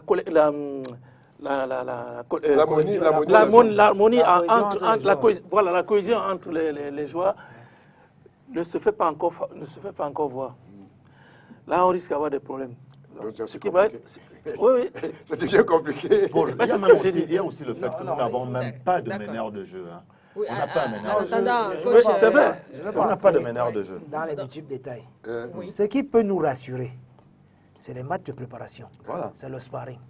Si on a joué contre l'Allemagne et on a fait match nul, ça commence à rassurer les gens. Vous comprenez? Et le genre de sparring qu'on va avoir en préparation et les résultats de préparation, c'est ça qui assure, et même le joueur et le spectateur. C'est vrai que il se dit, mais si j'ai fait nul contre l'Allemagne et le Congo ne va pas me battre, tout ça, ça rassure. Mais ce qu'ils ont appelé peur là, c'est quelque chose qu'on n'a pas encore trouvé, pour ma part. On n'a pas encore trouvé le nom de cette histoire. Le mot qu'il faut à cette place. Même Mohamed Ali le disait. Vous êtes champion du monde. Vous êtes sûr que vous allez gagner. Mais avant de monter sur un ring, il y a toujours un petit tract. Et il faut évacuer ça. Il y a des manières pour l'évacuer. Moi, par exemple, chez mes athlètes, je sais que tout le monde a ça. Il sait que ça, c'est le 10e Africain. Je suis le premier. Malgré ça, avant de monter sur le ring, si vous n'évacuez pas ça, je fais le kiaï que les karatékas font. Ça fait de la vibration au corps et tout ça est parti. C'est-à-dire que... Généralement, les joueurs camerounais le font en chantant. Voilà, certains le font en chantant. Mais si vous avez peur, vous vous mettez dans un coin et vous criez très fort, 3 fois, ça s'en va. Vous voyez? Donc, il y a des vibrations qui sont dans le corps et ça vous amène à faire disparaître ce petit trac-là. Parce qu'en fait, ce n'est pas une peur en tant que telle. On ne peut pas avoir peur. C'est pas la peur. Moi, je souligne quelque chose de pertinent. Paul Baoken parlait de problèmes de cohésion, quand même, qu'on observe actuellement dans... C'est pour ça qu'il va falloir multiplier beaucoup de matchs amicaux. Oui, mais le problème maintenant, c'est le timing. On a quelques mois sur le timing. Du coup d'envoi. Et c'est pour ça que tout à l'heure, toi tu as parlé, Paul, tu as parlé des individualités. Si c'est en termes de joueurs, nous avons au moins une cinquantaine de joueurs très très talentueux dans tous les compartiments. Moi, nous te parlons, quand nous disons que nous pensons que c'est compliqué. Qui peut être aussi en face? Non, c'est pour ça que je parle beaucoup de... Toi, tu parlais de cohésion. J'ajoute le mot harmonisation de l'ensemble des équipes, harmonisation de tous les compartiments et du choix. Parce que quand tu regardes notre équipe nationale actuelle, au milieu de terrain, tu as peut-être 6 joueurs qui sont vocation de bonnes défensive. Vraiment. Ouais. À Et vocation- tu il as n'y a pas des de défenseurs. meneur de jeu. Ça, c'est Nous avons un vide quelque Tu vas part prendre des dans Zamboni, celui qui ça, peut est jouer. défensif. Au niveau des marqueurs, nous Il avons ne des peut pas le marqueurs. faire. Ton fils, c'est un marqueur. L'autre là qui joue, comment on l'appelle, l'autre qui joue à Turquie, là. C'est un marqueur. On a des très bons marqueurs. On a Boubacar Vincent. Oui, et il y a l'autre qui est en Clinton. France. Oui. Il n'est plus en Turquie. Hein. Aboubacar. Enfin, il va en l'année Arabie dernière, bon, il va en Arabie Saoudite. Moi, Bon, mais je veux dire que l'harmonie de l'ensemble, déjà l'harmonie au sein de l'équipe technique, avec un vrai patron qui crée une réalité d'harmonie, qui fait confiance à ses adjoints, qui fait confiance à l'entraîneur des gardiens, dans tous les compartiments, une harmonie avec l'administration, une harmonie avec... En fait, c'est ce manque d'harmonie qui me fait peur et qui me dit que c'est compliqué, parce que avant... Nous avions une réalité telle que ceux qui allaient sur le terrain, quand le canon descendait, par exemple, dans un village nigérien là pour jouer, on s'en foutait si on a l'argent, si on n'a pas d'argent. Quand tu es arrivé, tu avais une seule idée en tête. C'était un lion qui est entré dans une arène et qui voulait manger, qui voulait bouffer. Maintenant, les gars se posent des questions. La corruption a pris une dimension dans toute cette organisation-là. Il n'y a rien à faire, c'est On vrai. en revient toujours à ça avec vous, Timothée Wakongo. Donc, Oui, coach. J'étais en train de dire, tout à l'heure, j'ai parlé de l'euro et j'ai dit, vous voyez comment ils montent en puissance. Parce qu'ils jouent ensemble pendant un temps. C'est des grands joueurs qui viennent des différentes équipes, chacun avec son talent. Maintenant, il faut qu'ils soient ensemble pendant un certain temps pour harmoniser, pour savoir que quand je fais tel genre de passe à tel, il peut mieux recevoir. Donc, il y a un temps pour être ensemble et pour bien se connaître. Faire des matchs ensemble. On appelle ça automatisme, en fait. Oui, Acquérir les automatismes. Acquérir les Oui, automatismes. voilà. Mais vous ne pouvez pas... Il y a les On ne peut pas complémentarités vous également. regrouper Oui. à moins de 2 jours du match et il y a la cohésion entre vous. Voilà. Non, il faut un temps d'adaptation. Absolument. Donc, c'est ce qu'il faut Absolument. pour que l'équipe arrive très forte, confiante à la CAN. Oui. Ils doivent être ensemble pendant longtemps. Bien sûr. Ils doivent livrer des matchs importants. Et comme ça, ils seront Ce de sont, quoi des, ils sont ce sont capables. des joueurs professionnels aussi. Oui, mais éparpillés, ils ne coach, jouent pas ensemble. Éparpillés, ils sont... Bon, un joue, Moi, je l'autre pose joue en la allemand. question en Il face, faut les Vous regrouper. avez qui en face Oui, joueurs professionnels également. oui, Je voulais Paul marquer. Oui, mais bon, on est Je obligé. voulais juste dire une chose. On a parlé de professionnels, machin. Et nous, par exemple, on avait déjà l'ossature De l'équipe. d'une équipe nationale ici déjà. En allant du côté du canon de Yaoundé. Et qu'est-ce qu'il fallait de plus? Peut-être 3-4 éléments Mais qui qui venaient s'ajoutaient. d'ailleurs. Qui s'ajoute, hein. Et il y avait une Cohésion. cohésion extraordinaire. mais Le très canon manifeste. jouait avec les gars, Hein? Un toute esprit l'année. commun. Hein? Un esprit commun forgé Non, pour Pour aller. Pour aller. Oui, Des mais- gens qui avaient la même passion pour la même Oui, chose. mais et maintenant, qui- il y a autre chose qui intervient. C'est que c'est des gars qui gagnent leur vie par leurs jambes. Et beaucoup ont peur en équipe nationale. Ça, certains ne le disent pas, mais c'est vrai. Oui, mais- Il y a beaucoup qui ne s'engagent pas autant qu'en L'équipe équipe. nationale fait des, ils ont eu l'équipe Ça, nationale fait des c'est- compensations. Les primes ne sont pas. Parce que ceux qui perdent, c'est les gagnent gros. Les professionnels gagnent gros. Mais ceux qui sont dans les salaires moyens européens, quand ils viennent à l'équipe nationale, ils retrouvent leur compte. Oui, Ils sont oui. dans leur compte. D'accord. Comment ça, Ceux-là oui, il y a- sont pas nombreux. Ils ne sont pas nombreux. Et ceux qui rentrent dans leur compte, c'est même les plus nombreux, ceux qui entrent dans leur compte. Parce que les gens comme Eto'o, ils ne gagnent rien, ils ne gagnaient rien à l'époque à venir absolument jouer au Cameroun. Jitap ne gagnait pas grand-chose à venir jouer au Cameroun. Mais c'est ceux le qui sont là nationalisme. aujourd'hui- Mais ceux d'aujourd'hui ont des salaires qui ne sont pas aussi gros que ceux d'avant. Hein. C'est vrai que les salaires sont plus hauts, mais ils ne sont pas aussi gros. Parce que maintenant, il faut être extrêmement talentueux pour... Tu as vu la différence des salaires qu'il y a, par exemple, dans le Barça, entre le plus gros salaire et le dernier salaire. C'est multiplié par 100. Hein. Donc, moi, j'ai dit... l'équipe nationale camerounaise a fait, il y a eu quand même quelque chose que j'admire, je crois que c'est la volonté de quelques personnalités là-dedans. Hein. On a commencé, ils ont commencé à donner des salaires, quand même des primes, des vraies primes au Cameroun. Ça, au moins. Moi, le jour où j'ai vu, on a donné des sacs de 50 millions de francs au joueur Montpellier, j'ai dit, ah, Au Cameroun, nous, on a gagné, on avait les 1000 francs, les 10 000. Et tu te retrouves un sac de 50 millions de francs parce que les gars ne voulaient plus de chèques bancaires. Après, ils sont revenus sur la formule des chèques. Mais il y a une époque où ils voulaient de l'argent liquide. Voilà, peut-être une dernière question pour le Baoken. Qu'est-ce qu'on peut souhaiter? On est à quelques mois justement du coup d'envoi de cette Coupe d'Afrique des Nations du football prévue ici au Cameroun. Qu'est-ce qu'on peut souhaiter notamment à cette équipe nationale? Ah, non, il y a des gens bien placés pour le dire. Ils sont là, les deux là. Mais vous-même, vous êtes là. Vous en tant qu'ancien lion indomptable. Voilà, c'est une compétition qui se joue à domicile. Encore que vous avez un fils aussi qui joue au foot et qui est dans cette équipe nationale, justement. Qu'est-ce que vous pouvez souhaiter? Souhaiter gagner. Il faut gagner. Vous voulez que je dise qu'on perd? Non, on y va pour gagner. On veut gagner forcément. D'accord. Coach Moniemo? Oui, aucun Camerounais digne de ce nom ne peut dire qu'on perde.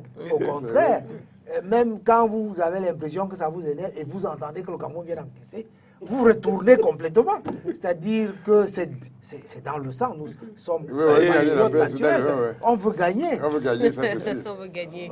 Pareil, tu on veut gagner, on veut gagner. Moi j'aime qu'on gagne. Quel que soit le cas de figure, j'aime gagner. On aime gagner, vraiment.